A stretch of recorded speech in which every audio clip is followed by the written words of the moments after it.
વિશ્વની રચનામાં જો ધ્યાન દઈને જોશો તો એક વાત તમને બહુ સ્પષ્ટ થશે. હું આપને એક ખાસ ભલામણ કરું છું. ઈશ્વરના દર્શન કરવા હોય તો કોઈ આકાર પાછળ ન પડશો, પણ ઈશ્વરના દર્શન કરવા હોય તો એની કૃતિ પાછળ પડજો. એની પ્રત્યેક કૃતિ નાનામાં નાની હોય કે મોટામાં મોટી હોય, પ્રત્યેક સ્થળે એના દર્શન જ દર્શન છે. તમે કોઈ પણ જગ્યાએ જશો, તમને એમ લાગશે કે ચારે તરફ એનું અસ્તિત્વ છે. બેસી જાઓ. વિશ્વની રચનામાં અસંખ્ય જે આશ્ચર્યો છે, એમાંનું એક બહુ મોટું આશ્ચર્ય છે સીમા અને સામર્થ્ય. સામર્થ્ય અને સીમા, એક વસ્તુમાં સામર્થ્ય છે, પણ સામર્થ્યની સાથે સીમા છે, લિમિટ છે, લિમિટેશન છે. ઉંદર છે, એનું અસ્તિત્વ એટલા માટે છે કે બિલાડીની લિમિટ છે. એટલા માટે જો બિલાડીની પાસે અનલિમિટ સામર્થ્ય હોત તો કદાચ ઉંદરોનું અસ્તિત્વ હોત. તમારી પાસે સામર્થ્ય છે, પણ એક લિમિટ સાથે છે, અને એ લિમિટ બીજાને જીવન આપે છે. જો તમારી પાસે અનલિમિટ સામર્થ્ય હોત તો બીજા કોઈનું જીવન રહી શક્યું હોત. મારું જીવન એટલા માટે છે કે કોઈના સામર્થ્ય ઉપર પરમેશ્વરે લિમિટ મૂકી દીધી છે.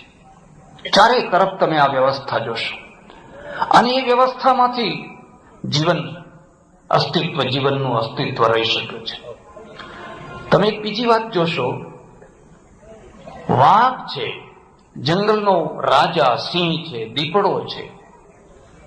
આપણે એમ માનીએ છીએ કે ઓહો કેટલી તાકાત, કેટલી ફરલાંગ, પણ મને થોડો વાઇલ્ડ લાઈફમાં રસ છે, એટલે હું જાણું છું એક સિંહને શિકાર મેળવવો હોય તો ઓછામાં ઓછા 30 વાર એને દોડ લગાવવી પડે છે.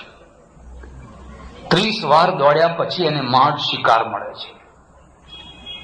જો તમે પ્રાણી જગતને જુઓ તો તમને એક વાત સ્પષ્ટ થઈ જશે, જેટલો શાંતિથી અને જેટલો પેટ ભરીને ખોરાક માણસ ખાય છે, આજે દુનિયાનું કોઈ પ્રાણી એટલી શાંતિથી પેટ ભરીને ખોરાક નથી ખાઈ શકતું.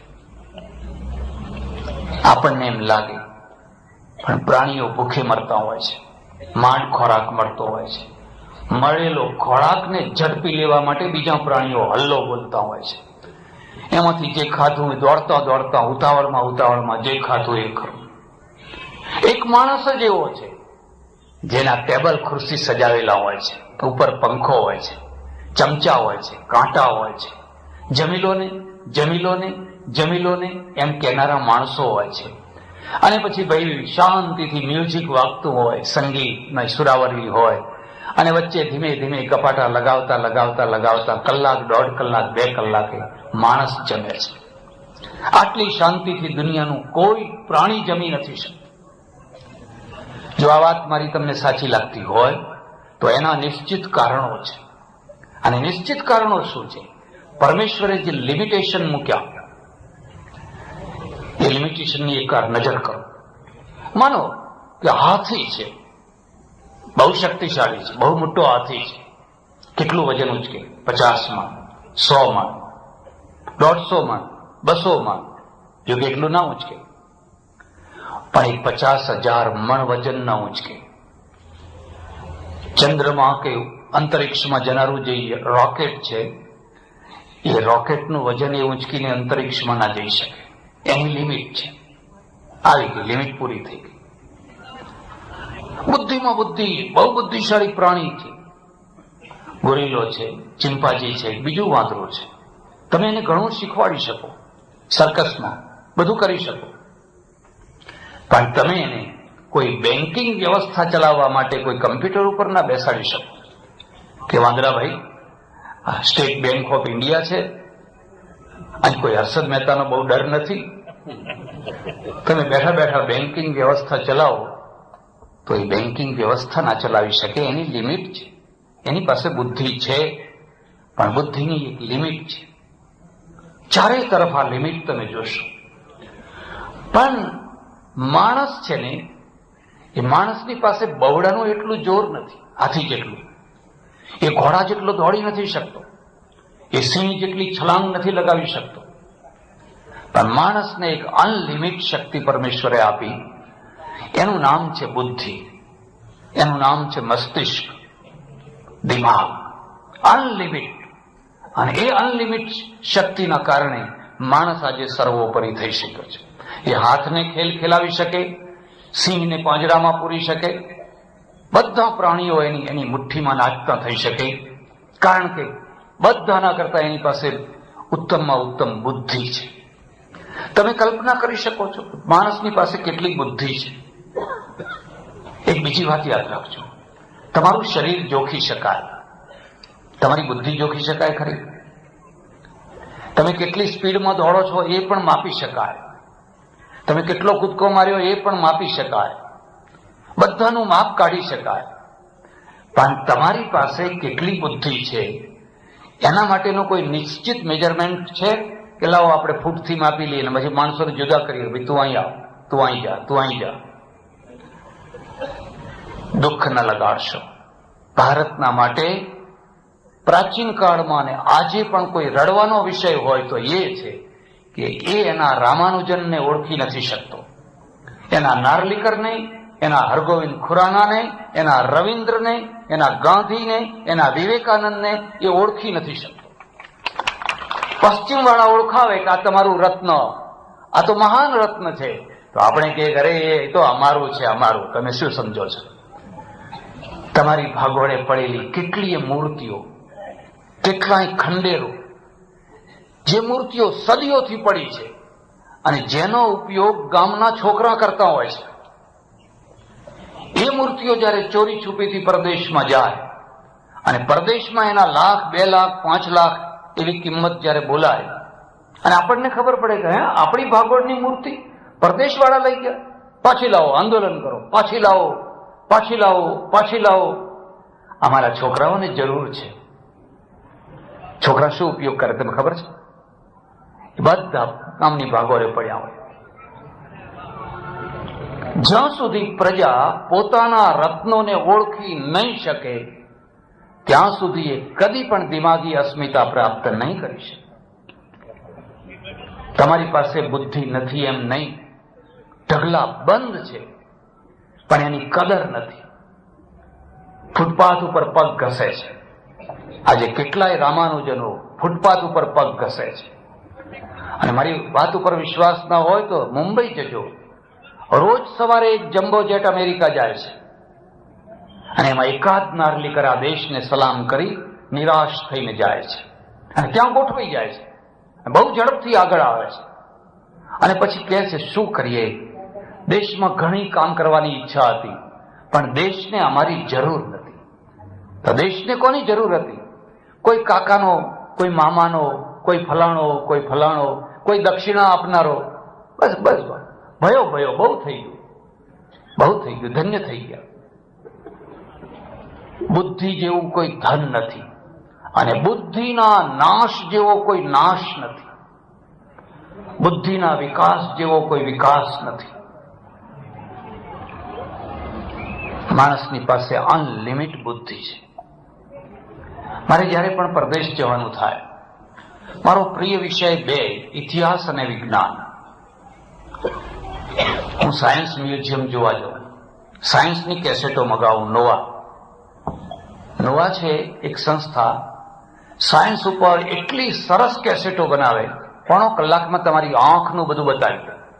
1000 પુસ્તક વાંચવાની જરૂર નહીં. તમારી જીભ ઉપર 3 કલાકની કેસેટ બનાવે અને તમને કલ્પના ન હોય કે આ જીભ કેવી રીતે બની છે. બસ 3 કલાકમાં તો તમને એમ થઈ જાય કે આ જીભ આવી છે. મસ્તિષ્ક ઉપર મેં 6 કેસેટો જોઈ. બ્રેઇન, બસ એનું નામ જ ખાલી બ્રેઇન. અને એ જોયા પછી શિકાગોનું સાયન્સ મ્યુઝિયમ, આ બધું જોયા પછી ઓહો, એટલી ભ્રાંતિઓ ભાગી ગઈ, એટલી ભ્રમણાઓ ભાગી ગઈ. માણસ ક્રોધી કેમ છે? હાથમાં ક્રોધ છે, પગમાં ક્રોધ છે. એક બેન મારે આવ્યા અને મને કે બાપુ બીજું કઈ નથી જોતું, આમના માથા ઉપર હાથ મૂકો ને. મેં કહ્યું કેમ? એ બહુ ક્રોધી સ્વભાવ છે, તીખા મરચા જેવા છે. મેં કહું બેન હું એ ક્રોધી છું.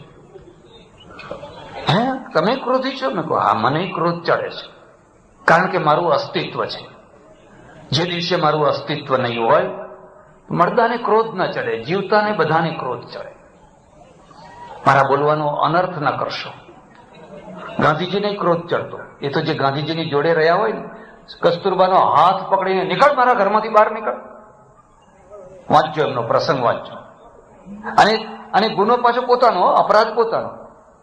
કસ્તુરબાએ કહ્યું હું તમારા મળમૂત્ર ઉપાડું, પણ અહીંયા જે નોકર ચાકરો આવે છે એના મળમૂત્ર મારે ઉપાડવા? આ પુષ્ટિ માર્ગી વૈષ્ણવની દીકરી, જેને કદી સંસ્કારમાં આવું જોયું નથી, હવે એના ઉપર એક પતિ જુલમ કરે કે તારે ઉપાડવા જ પડશે. હું તમારા ઉપાડું, પણ આ નોકર ચાકરોના પણ મારે ઉપાડવાનું? અને ગાંધીજીનો પિત્તો ગયો, હાથ પકડી.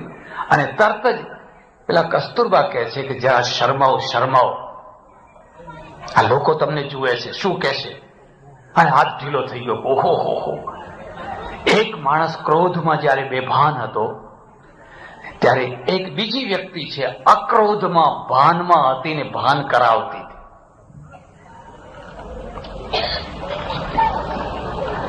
એક બીજી વાત છે, કદી સુપરમેન ના બનશો, નહીં તો ઢોંગી થઈ જશો, દંભી થઈ જશો. અને કદી કોઈ સુપરમેનને માનશો નહીં. એવા માણસને ખોળવા નીકળજો જેનામાં થોડાક દોષ હોય, અને દોષને તમે સ્વીકારી શકો, પચાવી શકો. એવા માણસને, જેનામાં કોઈ દોષ જ ન હોય, એવો માણસ જો ખોળવા નીકળશો અને કદાચ તમને મળી ગયો, અને જે દિવસે ઢોંગ કે દંભનું પોટકું ફાટ્યું ને, તે દિવસે તમે ધરાતલ વિનાના થઈ જશો. મેં કહ્યું બેન મને ક્રોધ ચડે છે, હું કોઈ ક્રોધ વિનાનો માણસ નથી. અને અમારે ત્યાં વેદોમાં એમ લખ્યું છે, મન્યુરસી મન્યુમયી ધ્યેયમ, ઓજોસી ઓજોમયી ધ્યેયમ, બલમસી બલમયી ધ્યેયમ. આવી પ્રાર્થના કરી છે, હે પ્રભુ તું બલવાન છે, મારામાં બળ મૂક. તું ઓજસ્વી છે, મને ઓજ આપ. મન્યુ છે, તું ક્રોધી છે, મને ક્રોધ આપ. હવે વિચાર કરો, પરમેશ્વર પાસે ક્રોધ માંગ્યો છે. ઘણા લોકો તો એમ કલ્પના જ કરે કે એવું મગાય છે. હું એકવાર ઉત્તર ગુજરાતના એક શહેરમાંથી બહાર નીકળ્યો, બાયપાસ રોડ ઉપર. મારી ગાડી, હું ડ્રાઈવર બે છે. આગળ એક ટ્રક ચાલે, હરિયાણા પંજાબ તરફની ટ્રક. મારું ધ્યાન એના તરફ. સામેથી એક કોલેજને ભણનારી એક છોકરી આવે, હાથમાં પુસ્તક ને વાંચતી વાંચતી આવે, નીચે ઉતરેલી રોડથી. પેલા ડ્રાઈવરે શું કર્યું, એ ધીરે ધીરે એની ટ્રક નીચે ઉતારી, એક પૈડું. પેલી છોકરી કઈ સમજે વિચારે એટલામાં તો હાથ લાંબો કરી અને એના ગાલ ઉપર આમ ફરી આગળ નીકળી, ખડખડાટ હસતો હસતો. પેલી છોકરી તો બિચારી એકદમ સિયાવિયા થઈ ગઈ. પાછળથી મેં આ દ્રશ્ય જોયું. મેં ડ્રાઈવરને કહ્યું ગાડી આગળ લે, ઓવરટેક કર. ગાડી ડ્રાઈવર પણ સારો, એને ઓવરટેક કરીને ગાડી આડી ઉભી કરી દીધી. એટલે પેલા ટ્રક ઉભી રાખી. હું ગાડીમાંથી નીચે ઉતર્યો અને ઊંચો જરા, એટલે એનો કોલર પકડીને એને ખેંચ્યો નીચે. कुत्ते, तुम पंजाब के हो तो क्या गुजरात की लड़कियां तुम ऐसे समझते हो? અને એવો ગભરાવા લાગ્યો. स्वामी जी अब कभी नहीं करूंगा, स्वामी जी अब कभी नहीं करूंगा, अब कभी नहीं करूंगा, माफ कर दो, कभी नहीं करूंगा. મારે એને ખાલી રસ્તો બતાવવો હતો, બાકી માણસો ભેગા કરી નાખીએ તો હવે દીવી નાખે લોકો. પ્રતિજ્ઞા લેવડાવીને એને વિદાય કર્યો. આ વખતે મારે ક્રોધ કરવો કે પછી એમ કરવું કે દ્રષ્ટા થાવ, દ્રષ્ટા થાવ, દ્રષ્ટા થાવ? આ મન્યુ છે. આ મારા સ્વાર્થ માટે નહીં, આ મન્યુ છે. અને એવા ટાઈમે પણ જો તમે ક્રોધ ન કરો તો બહુ બહુ તો ભીષ્મ બનો, દ્રોણ બનો, અને પછી મહાભારતના પુરુષકર્તા બનો. દ્રૌપદીની લાજ દુર્યોધન નથી ખેંચતો, ભીષ્મના મૌનમાં, દ્રોણના મૌનમાં લાજ ખેંચાતી હોય છે.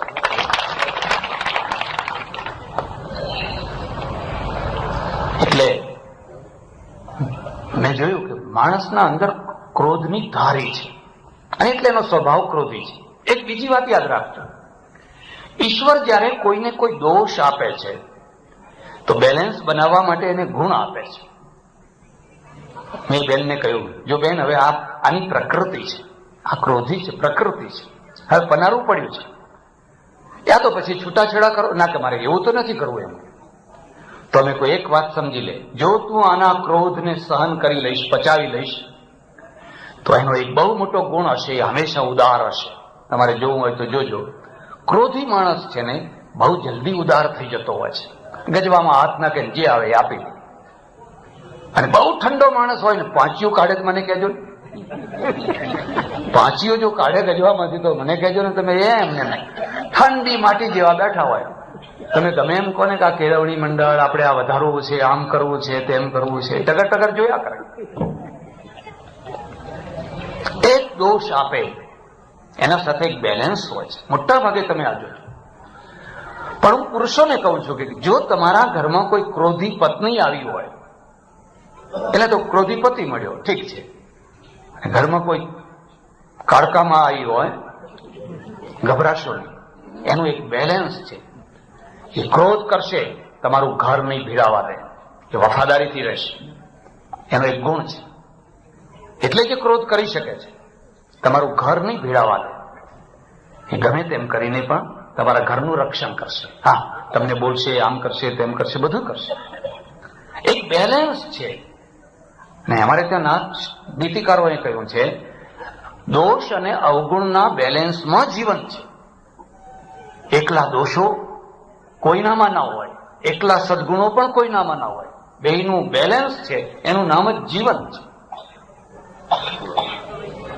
ત્યાં એને બતાવ્યું, વાસના છે ને, વાસનાનું કેન્દ્ર અહીંયા છે, કેસેટો. અને એના ઉપર કઈ રિસર્ચ કર્યું, કઈ રિસર્ચ કર્યું, કઈ રિસર્ચ કર્યું.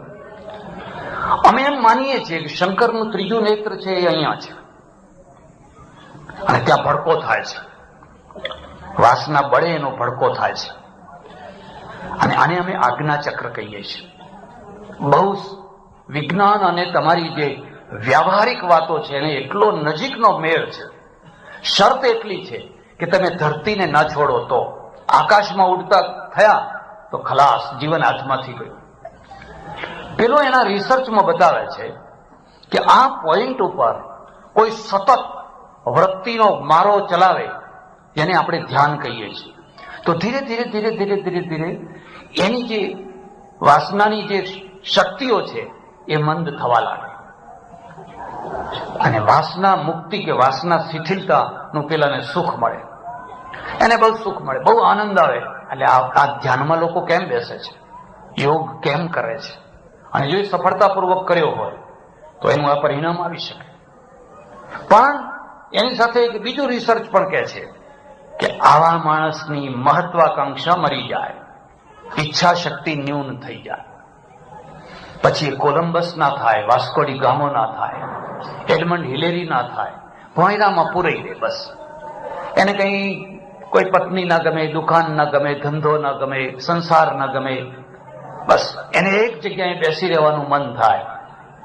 એનું પરિણામ એ આવે કે દુનિયાને એક પલાઠી વાળીને બેસનારો માણસ તો મળે, પણ એક્ટિવિટી ના મળે, પ્રવૃત્તિ ના મળે, અને મહાપ્રવૃત્તિ ના મળે, મહેચ્છા ના મળે.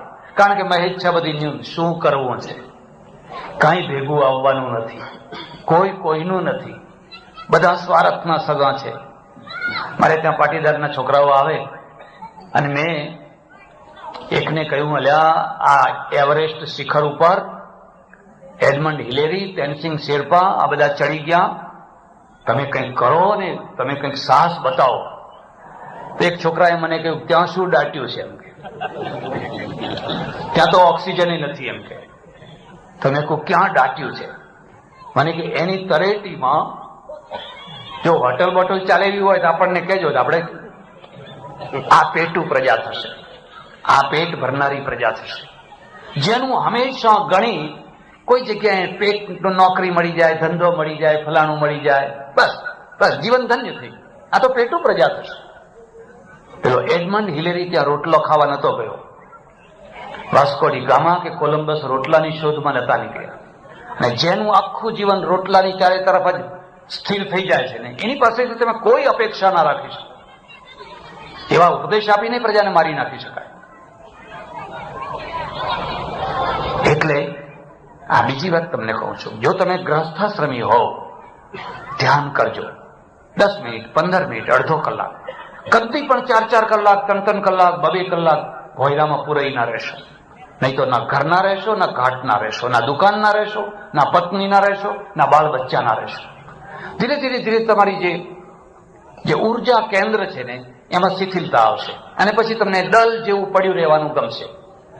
આ પડ્યા રહેવાને લોકો કહે છે કે આ તો બિલકુલ નિર્વર્તી છે, અમને તો કઈ છે જ નહીં, કઈ સંસાર જ છોડી દીધો છે. સંસાર છોડનારાઓની જરૂર હવે ભારતને નથી, સંસાર સુધારનારાઓની જરૂર છે. અહીં છોડનારાઓ તો અમે ઢગલા બંધ પડ્યા છે. હજુ જોઈતા હોય તો જથ્થાબંધ લોટ ઓફ તમને પૂરા પાડી દઈએ. સંસાર સુધારનારાઓની જરૂર છે. એમાં એક બહુ સરસ વાત મેં જોઈ. સાયન્સ મ્યુઝિયમ જોવા ગયો. 12 ફૂટનું મોટું મગજ બનાવેલું છે, 12 ફૂટનું હૃદય બનાવેલું છે, બધી કિડની મોટી બનાવેલી, એની સાથે કમ્પ્યુટર જોડ્યું છે. તમારામાં જિજ્ઞાસા વૃત્તિ હોય, તમે એના બટન દબાવો તો એક પછી એક બધી આઈટમો બહાર આવવા માંડે. પેલો એમ કે છે માણસનું મગજ છે ને દુનિયાનું અદ્ભુતમાં અદ્ભુત આશ્ચર્ય છે. 85% એ મૂર્છાવસ્થામાં રહે છે. કેટલું? 85% એ મૂર્છાવસ્થામાં રહે છે. 15% જયારે એક્ટિવ થાય છે, 15%, ત્યારે દુનિયાને આઈન્સ્ટાઈન મળે છે.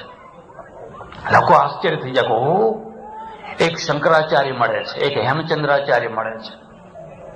જયારે 15% એક્ટિવ થાય ત્યારે એક કાલિદાસ મળે છે, એક શેક્સપિયર મળે છે.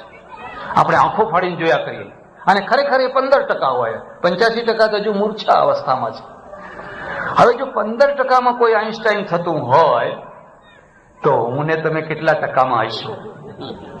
2, 3, 4% તો બહુ થઈ ગયા. અને 2, 3, 4%માં જો લોકો આપણને એમ કહે અરે અરે મહારાજ તો પ્રખર વિદ્વાન છે, ત્યારે હું પેલા મગજ આગળ ઉભો રહીને હાથ જોડીને કહું છું કે હા વિદ્વાન ખરા, પણ નિરસ્ત પાદપે દેશે એરંડોપી ધ્રુમાયતે. ચાણક્ય લખ્યું છે એરંડો મહાવૃક્ષ છે, પણ ક્યાં? જ્યાં ઝાડ ના હોય. એક એરંડો ઉભો હોય તો કહે છે કે આ તો બહુ મોટું ઝાડ છે. નિરસ્ત પાદપે દેશે. એમાં એમ લખ્યું છે કે આ જે મસ્તિષ્ક છે, એ મસ્તિષ્કને 2 રીતે તમે એનો વિકાસ કરી શકો.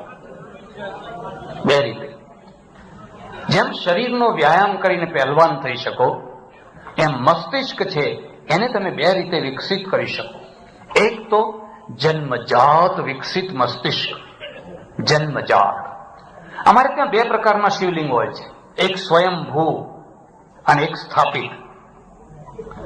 જે સ્થાપિત છે ને કોઈના દ્વારા, એક સ્વયંભૂ હોય છે. અને સ્વયંભૂ જે હોય એ કોઈના દ્વારા સ્થાપિત ન હોય. કબીર સ્વયંભૂ છે, હજરત મોહમ્મદ પેગંબર સ્વયંભૂ છે, નાનક સ્વયંભૂ છે, રામકૃષ્ણ પરમહંસ સ્વયંભૂ છે. જરા મને બતાવો એ ક્યાં ભણવા ગયા હતા, કયા ગુરુએ એમને જ્ઞાન આપ્યું, કેટલા વર્ષ સાધના કરી. કબીર એક સામાન્ય ઘરમાં જન્મેલો અને આટલું અદ્ભુત જ્ઞાન, આટલી નિડરતા, આટલી નિર્ભયતા. મોહમ્મદ સાહેબ અભણ માણસ, અને આજે આટલા વર્ષો પછી પણ આખી દુનિયામાંની 4થા ભાગની પ્રજા એમના ગ્રંથો પ્રમાણે ચાલે. આ સ્વયંભૂ છે. રામકૃષ્ણ પરમહંસ ક્યાં ભણવા ગયા? તમે એવા કેટલાય મહાપુરુષો જોશો.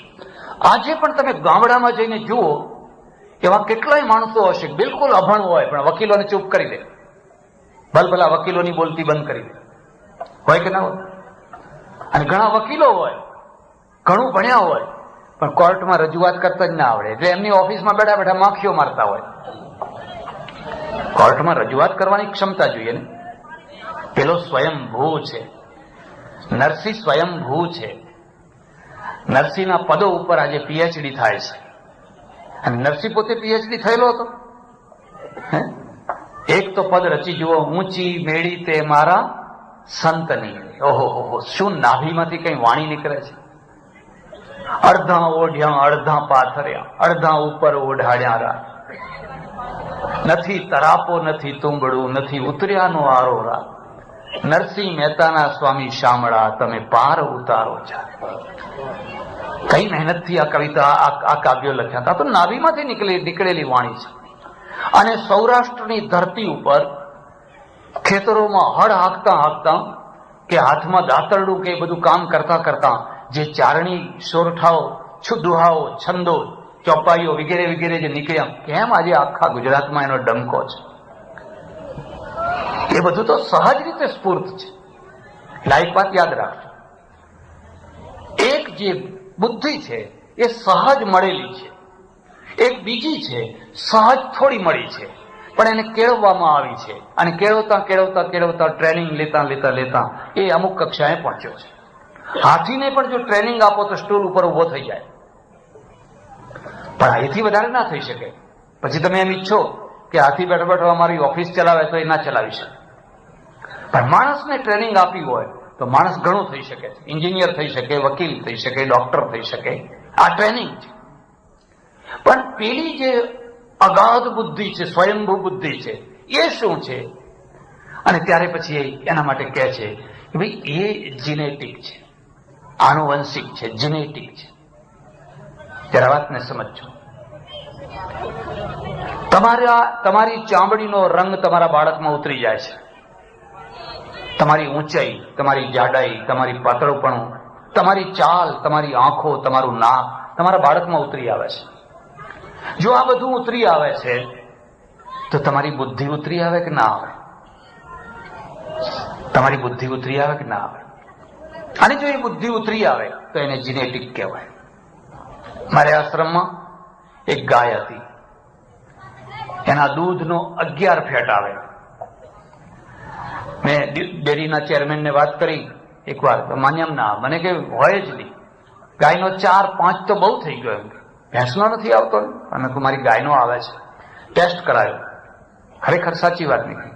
મને કે હવે કોઈ પણ ભોગે આના જેટલા સંતાન થાય એ બધા આપણે રાખી લેવા જોઈએ. વાછડી થાય કે આખલો થાય. કેમ? મને કે જીનેટિક આખા દૂધના આ ફેટ ઉતરી આવશે. ઓહો, જો ગાયના ફેટને ઉતારવા માટે આ જીનેટિક પરંપરા આટલી મહત્વની હોય તો માણસ માટે કેટલું મહત્વનું હોય. અને માણસ માટે કોઈ ઊંધું ઉતરી આવ્યું હોય તો કેટલું હાનિકારક હોય. કોઈ ઊંધું ઉતરી આવ્યું હોય તો કેટલું હાનિકારક હોય. અને આ વાત જો સાચી હોય તો હું આ વિદ્યાર્થીઓને કહું છું, વિદ્યાર્થીનીઓને કહું છું, કોલેજમાં કે હાઈસ્કૂલમાં કે બીજા કોઈ સમયમાં એકબીજાને જોઈને મોહિત થઈ જાય. અમારા શાસ્ત્રમાં એના માટે મોહિત શબ્દ લખ્યો છે. કારણ કે મુગ્ધાવસ્થા છે. 15 થી 25ની જે અવસ્થા છે એ મુગ્ધાવસ્થા છે. 25 પછી ધીરે ધીરે ડાપણ આવવા લાગે. અને આ ઉંમરમાં કેટલીક ભૂલો એવી થઈ જાય કે જિંદગીભર તમે સુધારી ન શકો. કેટલીક ભૂલોને સુધારી શકો. આ માઇક જોડવામાં કંઈક ભૂલ થઈ હોય એનો ટેકનિશિયન એને સુધારી શકે. પણ કેટલીક ભૂલો એવી છે તમે જિંદગીભર પછી એને સુધારી ન શકો. થોડા વર્ષો પહેલા મારે આશ્રમમાં એક ગૌર વર્ણની 28 વર્ષની બહેન આવી. મને કે બાપજી તમારા આશ્રમમાં મને રહેવા દેશો? મારે કાયમ આશ્રમમાં રહેવું છે. હું સમજી જો મહિનામાં એકાદ કેસ આવો આવે છે. મેં કહ્યું બેન શું બન્યું છે, શું કારણ છે? બહુ લાંબુ પૂછતા માંડ એને થોડીક વાત કહી. એનો અર્થ એ હતો કે હું નાગરની દીકરી છું, નાગર બ્રાહ્મણ મારો બાપ છે. અને એ સમયમાં એ ફર્સ્ટ ક્લાસ ગેજેટેડ ઓફિસર હતા. અને હું જીવનના પહેલા પગથિયા ઉપર પગ મૂકતી હતી. ભાન વિનાની મુગ્ધાવસ્થા, ભાન વિનાની. અને ભાન વિનાની એટલી ભાન વિનાની થઈ ગઈ કે અમારો ડ્રાઈવર બીજા ધર્મનો, એને પત્ની, એને 2 બાળકો એની સાથે ભાગી ગઈ. ઘર છોડીને ભાગી ગઈ. મને એમ જ લાગતું હતું કે સુખ તો અહીંયા જ છે. અને આ સિનેમાના ગીતો ગાય, બધું સાંભળીએ, બધું પિક્ચર જોઈએ એટલે એમ જ લાગે રે તો એ રિયલ નથી, એ વાસ્તવિક નથી, એ તો બધી કલ્પના છે. પણ એ વખતે કલ્પના જ ગમે. પછી તો ઝઘડા ઘરમાં થાય, મને માર ઝૂડ માર ઝૂડ માર ઝૂડ. હું એક છોકરાની માં થઈ, મને એટલી મારે મેં માર ખાઈને કાલે મેં ઘર છોડ્યું છે. હવે ઘર છોડીને મારે જવું ક્યાં? એક બીજી વાત યાદ રાખજો, તમે સંસ્કૃતિની ગમે એટલી મોટી વાતો કરો, પણ સ્ત્રીને પગ મૂકવાની કોઈ જગ્યા છે? બતાવો. જો એનો ઘરવાળો એને કાઢી મૂકે, જો એનો બાપ એને ના સંગ્રહે, તો હવે સ્ત્રીને પગ મૂકવાની કોઈ ત્રીજી જગ્યા છે ખરી? ક્યાં જાય? કઈ જગ્યાએ જઈને ઉભી રહે? પછી અસામાજિક તત્વો એનો લાભ ઉઠાવે, એનો ગેરલાભ ઉઠાવે. અને એક ધકેલાયેલી સ્ત્રી છે, ધક્કા ખાતી ખાતી ખાતી કયા નરકમાં પહોંચી જાય એ કંઈ કહી ન શકાય. આમાં કઈ સમાજની જવાબદારી ખરી કે નહીં? સમાજની જવાબદારી એ કે એના માટે પગ મૂકો. એક 24 કલાક કઢાવી નાખો. એ આવેશમાં, એ ક્રોધમાં, એ કંઈક નીકળી છે, એના 24 કલાક કઢાવી નાખો, પછી બધું સારું થઈ જશે. પહેલા તો કૂવો હતો, જેને કૂવામાં પડે. હવે કૂવા બધા પૂરાઈ ગયા. ક્યાં છે? આપણી પાસે તો ભવ્ય મંદિરો છે, મોટા મોટા આશ્રમો છે, મોટા રાજભોગો થાય છે, થાળો, સોનાના સિંહાસનો છે, સોનાના મુગટ છે, કરોડોની સંપત્તિ છે. અને અમને તમે સોને ચોખ્ખો છો, સોને ને ચાંદીએ તમે ચોખ્ખો છો. અમારા પગ ધોઈને તમે પીવો છો, અમારી આરતીઓ ઉતારો છો. એક ઘરમાંથી સમજણથી ગેરસમજણથી ભાગેલી સ્ત્રી છે, એના માટે કોઈ જગ્યા છે? મારે આશ્રમમાં આવે, હું એ ડરું. અને જો હિંમત કરીને એને રાખવું ને તો લોકો જ મને કહે, મહારાજ આ તો ભજન કરવા તમે આશ્રમ બાંધ્યો છે કે આ પંચાયતમાં તમારે પડવાની છે જરૂર? એમાંય જો ઊંધું નીકળે, કારણ કે શું છે એ તો પાછળથી ખબર પડે ને, કયા પ્રોબ્લેમ પાછળ આવી રહ્યા છે, તો લોકો ઉલટા અમારું લોહી પી જાય. તો એને કોઈ જગ્યા નહીં. હું મારા બાપના ત્યાં ગઈ, ગમે તેવો તમારો બાપ છે, મેં ભૂલ કરી પણ મને અપનાવી લેશે, મને સ્વીકારી લેશે. અને મારો બાપ છે ને એ દુર્વાસાનો બીજો અવતાર, એ દુર્વાસા ઋષિ. મને જોતાની સાથે જ કહ્યું, ઉતાર નીકળ, બહાર નીકળ, તારું મોઢું જોવા નથી માંગતો. તારા કારણે મારી બીજી દીકરીઓના લગ્ન નથી થતા. તરત જ લોકો કહે છે, આ પેલી છોકરી પેલાના હાથે ભાગી ગઈ, એની છોકરી ના લેવાય. તારી 2 બહેનો કુંવારી બેસી રહી છે, તારા ભાઈને કોઈ કન્યા નથી આપતા. પશ્ચિમમાં 2 માણસો લગ્ન કરે છે, અને આપણે ત્યાં 2 પરિવાર લગ્ન કરે છે. સફળતા નિષ્ફળતાનો પરિણામ પશ્ચિમમાં 2 માણસોને જ ભોગવવા પડે છે, અને અહીંયા તો 2 પરિવાર ને પરિવાર સાથે સંકળાયેલા બીજા પરિવારોને ભોગવવું પડે છે. જો એક જગ્યાએ નિષ્ફળતા હોય, બીજીને કાઢી મૂકો, એના છાંટા બહુ દૂર સુધી ઉડે છે. પશ્ચિમ ને ભારત બે સરખી વસ્તુ નથી. અને ભારતમાં પ્રતિષ્ઠાની પરાકાષ્ઠા કન્યા છે. તમારી કન્યા કોઈ લઈ ગયું, બસ પ્રતિષ્ઠા ખતમ, નાક કપાઈ ગયું. પ્રતિષ્ઠાની પરાકાષ્ઠા કન્યાએ આપણે મૂકી છે. બાકી બીજું ગમે તે તમે દેવાળું કાઢો, પાઘડી ઊંધી મૂકો તોય વાંધો નહીં. લાંચ લો, રૂશ્વત લો, ફલાણું કરો, ભેળસેળ કરો, બહુ ખાસ વાંધો નહીં આવે. કોઈ કોલેજ ચલાવતા એને રૂપિયા પડાવો, બધી રીતે કઈ વાંધો નહીં આવે. પણ જો તમારી દીકરી ન જવાની જગ્યાએ જો ગઈ, એ તો પ્રતિષ્ઠાનું કેન્દ્ર બિંદુ છે. તો લોકોને રાત્રે ઊંઘ નહીં આવે, આત્મહત્યા કરી બેસે. હવે પેલાને ત્યાં આવું નથી. પ્રતિષ્ઠાનું કેન્દ્ર પેલાને ત્યાં કન્યા નથી. એને જ્યાં જવું હોય ત્યાં જાય, પરણે. એનું કોઈ મામેરું નહીં, કોઈ દહેજ નહીં, કોઈ કશું જ નહીં. એને ઠીક લાગે ત્યાં સુધી રહે, ના લાગે હલો કરીને વિદાય થઈ જાય. કોઈ સ્ત્રી બળી નથી મળતી. કેટલીક ભૂલોને જિંદગીભર સુધારી નથી શકાતી. અને એટલે ચાણક્ય લખે છે, ચાણક્ય કહે છે, કષ્ટશ્ચ ખલુ યૌવનમ, તમારી યુવાવસ્થાને કોઈ વડીલના કવચમાં રાખજો તો એ સચવાઈ જશે. કોઈ માતા પિતા, વડીલ, ગુરુજનો હોય એમના કવચમાં. તો એ કવચમાં તમારું યૌવન સચવાઈ જશે અને પછી આખી જિંદગી સુધી તમે સુખપૂર્વક જિંદગી, તમારી પાછળ ભાઈ ઉભો હશે, બાજુમાં ભાઈ ઉભો હશે, આમ બહેનો હશે, ફલાણું હશે, તમે એક ભરેલા જીવનમાં જીવન જીવશો. પણ જો આ કવચને તોડીને ફેંકી દીધું, મારે કોઈની જરૂર નથી, હું મન માન્યું કરીશ, મારી ઈચ્છા પ્રમાણેનું કરીશ, તો 6 મહિના 12 મહિના ઈચ્છા પ્રમાણેનું કરી લો, આખી જિંદગી પછી રડ્યા કરો. પછી એ ભૂલને તમે સુધારી ના શકો. પેલી નાગરની કન્યા છે, એને જ્યાંથી ભૂલ શરૂ કરી હતી એ જગ્યાએથી ફરી નવું જીવન એ શરૂ કરી શકે ખરી? આ વચ્ચેનું બધું કાઢી નાખીને ફરી નવું જીવન શરૂ થઈ શકે ખરું? કેટલીક ભૂલોને સુધારી નથી શકાતી હોતી.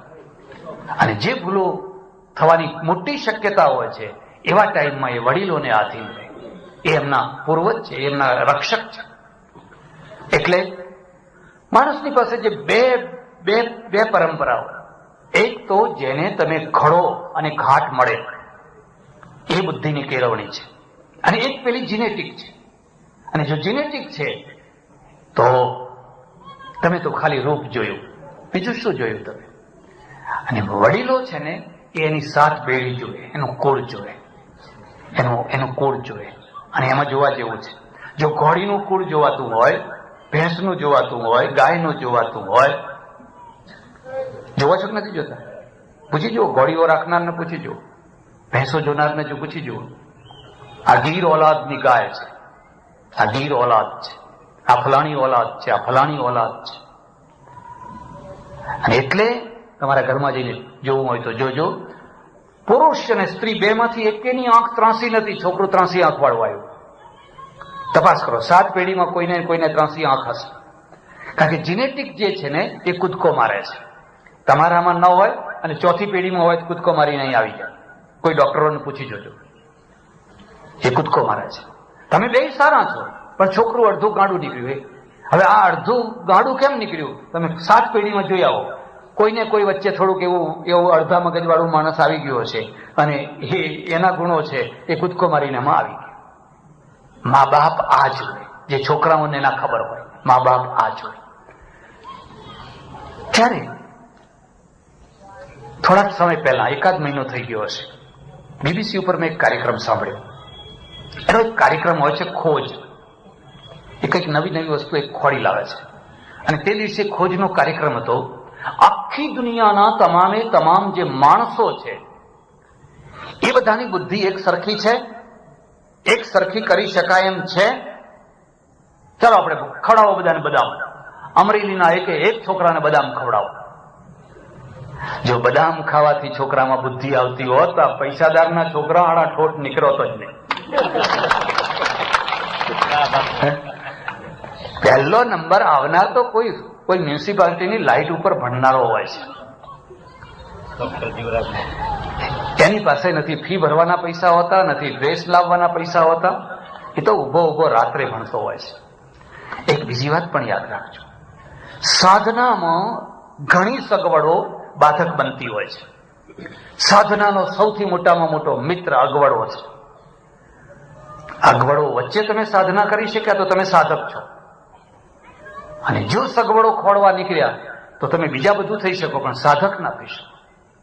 અને ગમે એટલી અગવડો વચ્ચે પણ તમે ખસ્યા નહીં, ટળ્યા નહીં, તો તમે સાધક થઈ શકશો.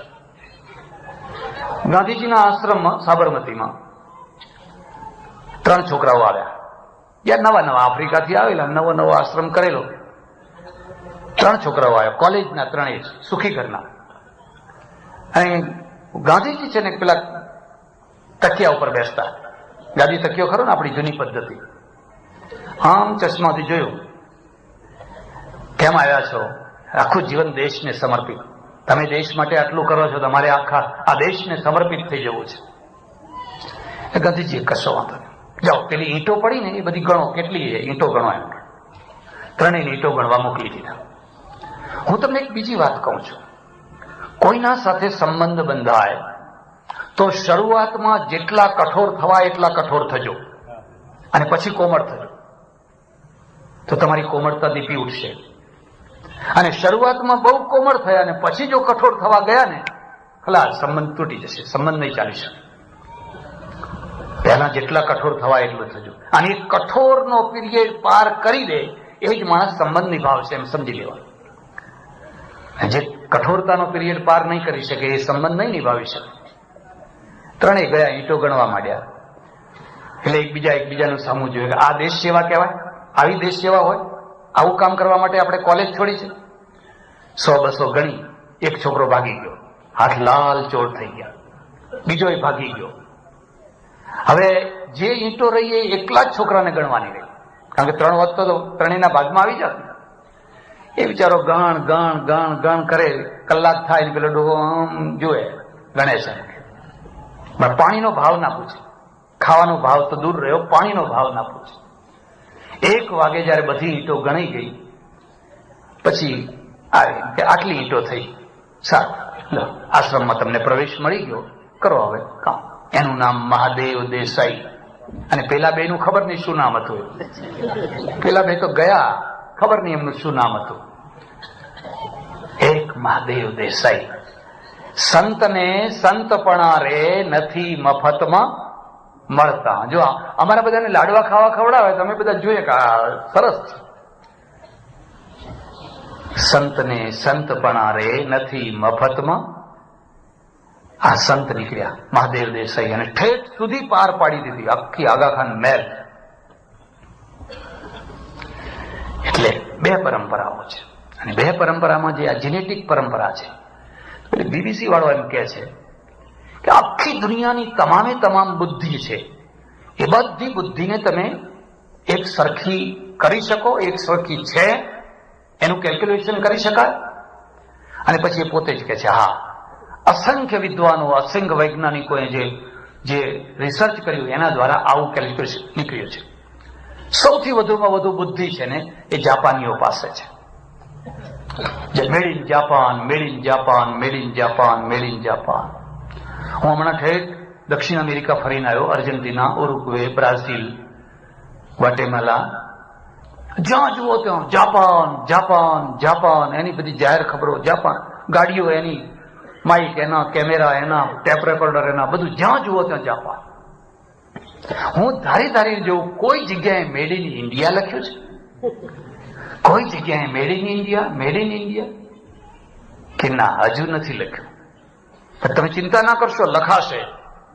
જો તમે સાચી બુદ્ધિના ફોર્મ્યુલા ઉપર ચાલશો તો મેડ ઇન જાપાનની માફક આખી દુનિયા ઉપર મેડ ઇન ઇન્ડિયા થઈ શકશે. પણ શરત એટલી છે કે જો તમે સરસ્વતીની સાચી આરાધના કરી શકો તો. તમારા પાસે બુદ્ધિ નથી એમની. એક બીજી વાત યાદ રાખજો, આપણે થોડા કન્ફ્યુઝ થઈ ગયેલી પ્રજા છે. આ કરવું કે આ કરવું, આ સાચું કે આ ખોટું. પેલો જાપાન વાળો છે ને આખી દુનિયા ઉપર કેમ ફરી વળ્યો? અને મેં નેશનલ જ્યોગ્રાફીમાં 6-1 મહિના ઉપર વાંચ્યું. એ કહે છે કે અમેરિકાની એક માણસની જે સરેરાશ આવક છે એના કરતા 3 ગણી આવક જાપાનની છે. અમેરિકા કરતા 3 ગણી આવક છે. આટલી સમૃદ્ધિ કેમ આવે? કારણ કે એનું મગજ કમાય છે, આપણા હાથ કમાય છે. આપણે હાથ ઉપર ભાર મૂક્યો, બસ હાથ ઉપર. કોદાળી લો, પાવડો લો, ચરખો ચલાવો, ફલાણું કરો, ફલાણું કરો. અરે હાથથી તમે શું કમાવાના? પેલાનું મગજ કમાય છે. અને એ મગજ આખી દુનિયામાં મગજ એનું કામ કરે છે. તમારી મારુતિ એની રોયલ્ટી આપ્યા પછી રોડ ઉપર આવે છે, એમને એમ રોડ ઉપર નથી આવતી. જેટલું તમે જાપાનના કોલોબરેશનમાં કે એના લાયસન્સ લઈને બનાવો છો, એના મગજની ફી એને આપવી પડે છે. બેઠી ફી મળે છે અને મોટી ફી મળે છે. હવે આપણે શું આપીએ છીએ? આપણે તો એક જ વાત લઈને ચાલ્યા, બસ ખોદો, અહીં ચોકડી ખોદો, અહીં ફલાણું કરો, અહીં ફલાણું કરો. અરે પ્રજા મરી જશે આ રીતે. હાથથી તમે બહુ તો રોટલા કમાઈ શકો, અને તે દુનિયાની દોડમાં સસ્તા રોટલા, હલકા રોટલા કમાઈ શકો. જો તમારે સમૃદ્ધિ જોઈતી હોય તો તમારે મગજને કામે લગાડવું જ. ને જો તમે મગજને કામે નહીં લગાડો તો તમારા હાથ થાકી જશે. હાથ બહુ જલ્દી થાકતા હોય છે, હાથને બહુ જલ્દી થાક લાગતો હોય છે. મગજ જલ્દી એટલું નથી થાકતું હોતું. એક વકીલ હાઈકોર્ટમાં, સુપ્રીમ કોર્ટમાં 1 કલાકના 10,000 લે છે. એક મજૂર સાંજના 25 રૂપિયા લે છે, 30 રૂપિયા લે છે, 40 રૂપિયા લે છે. તે હવે પહેલા તો ક્યાં એટલાય મળતા એમ, અહીંથી 12 મહિના ક્યાં કામ મળતું. આ બંનેનો ફરક છે. હાથની ના નથી, હાથની મહિમા છે જ. જે સમયે આપણે હાથ પણ નતા ચલાવતા એ સમયે ગાંધીજીએ કહ્યું ભાઈ આ હાથને કરો, માત્ર શુદ્રો જ બધું કામ કરે ને આપણે બધા ધોતીઓ પકડીને ફર્યા કરીએ એ બરાબર નહીં. એટલે એ બરાબર, પણ જો તમે ત્યાં પૂર્ણ વિરામ મૂકી દો અને આ મગજને કામ કરતું બંધ કરી દો તો તમે ડલ પ્રજા થઈ જશો અને તમારે નર્મદાનું જનરેટર જ આપવાનું, તમારું ઊંડિયામણ કમાઈ નહીં શકો. પછી એને કહ્યું બીબીસી વાળાએ બીજો ક્રમ છે ને ચાઇનાનો છે, ત્રીજો યુરોપિયનોનો છે, ચોથો ભારતના બ્રાહ્મણોનો છે.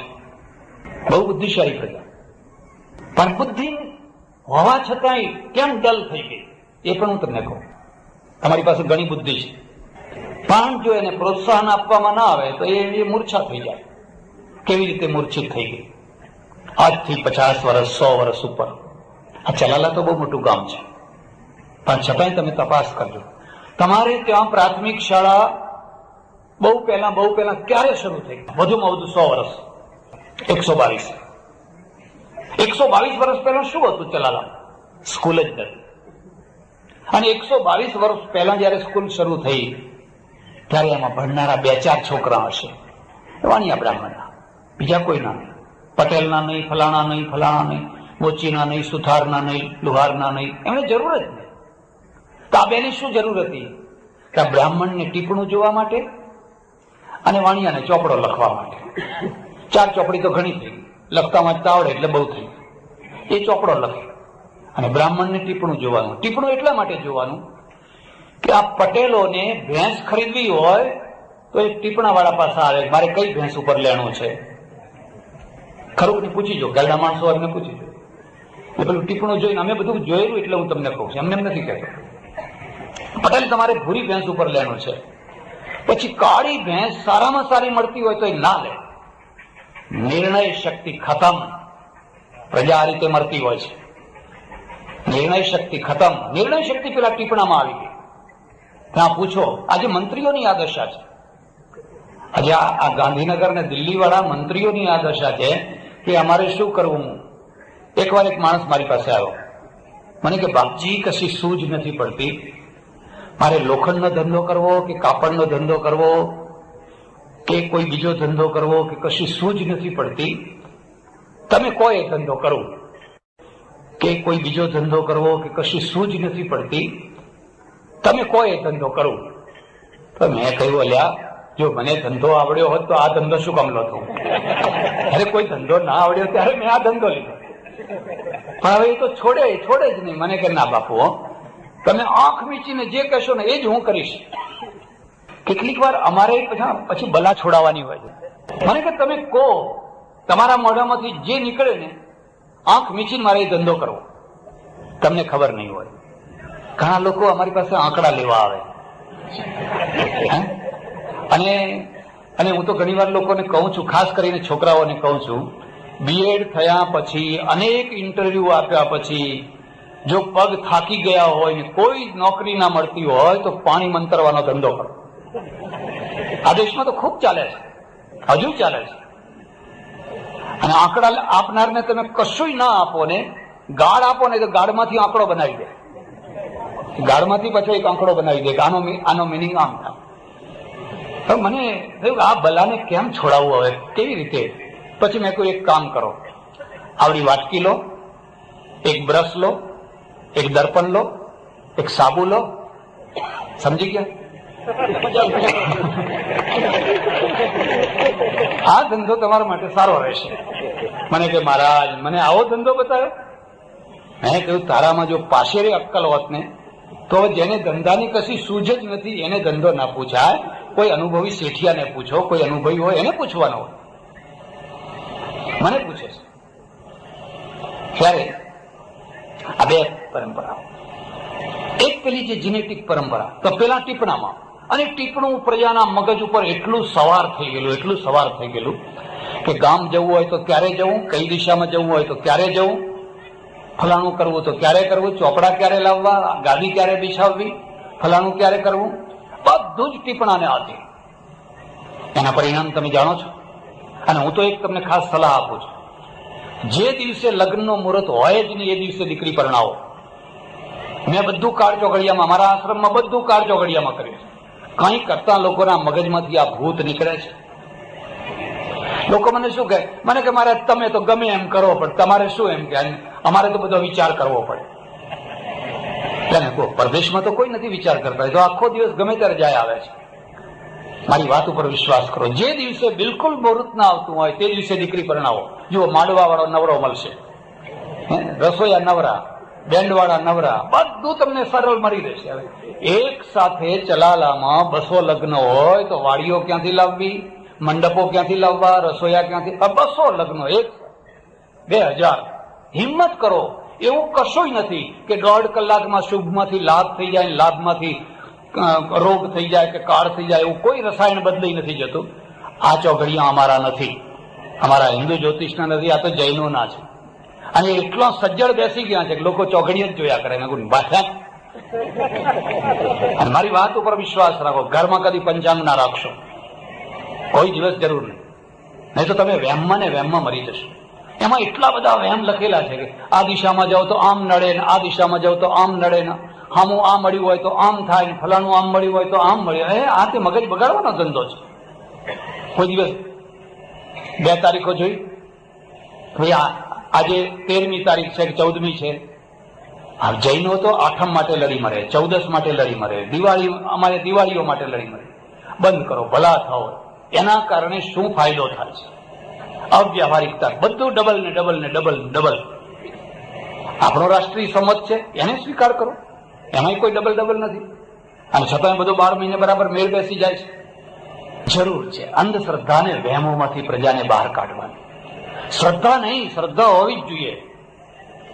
મને મારા ઈશ્વર ઉપર શ્રદ્ધા છે. ભલે લાકડા સામે મળતા હોય, વિધવા સામે મળતી હોય, અને વિધવા તો ખાસ શુકન લઈને જવાનું. હું તમને ભલામણ કરું છું, તમારી માં જો વિધવા હોય તો એની પાસે ચાંદલો કરાવજો. લગ્નનો પહેલો ચાંદલો એ કરે. મારી માં ગંગા સ્વરૂપ, પેલી જમના સ્વરૂપ કરતા તો હારી છે. આ ગંગા સ્વરૂપ છે તો એને ઘરમાં સંતાડી દેવાની. એટલે પેલાને ટીપણું જોવાનું. અને એનું પરિણામ શું આવ્યું? 120 વર્ષ 22 વર્ષ પહેલા જયારે આ સ્કૂલ નથી, એનું પરિણામ એ હતું કે આપણા ત્યાં એક એટલો મોટો અંધકાર, એટલો મોટો અંધકાર, એટલો મોટો અંધકાર, અને અંધકારનું નામ ધર્મ. ધરતીકંપ થયો, હું નાનો હતો ત્યારે, 6-7 વર્ષનો, અને ઘર આમ બધા ડોલવા લાગ્યા, બધા બહાર નીકળી ગયા. પછી પૂછ્યું ગરડા માણસોને કે આ ધરતીકંપ કેમ થાય છે? એટલે ગરડા માણસોએ કહ્યું કે જો શેષનાગના માથા ઉપર પૃથ્વી છે, તો માથું તપી જાય ને એટલે શેષનાગ થોડુંક માથું આમાં માગું પાછું કરે ને એટલે ધરતીકંપ થાય છે. બસ ચોકઠું બેસી ગયું, બરાબર ચોકઠું બેસી ગયું.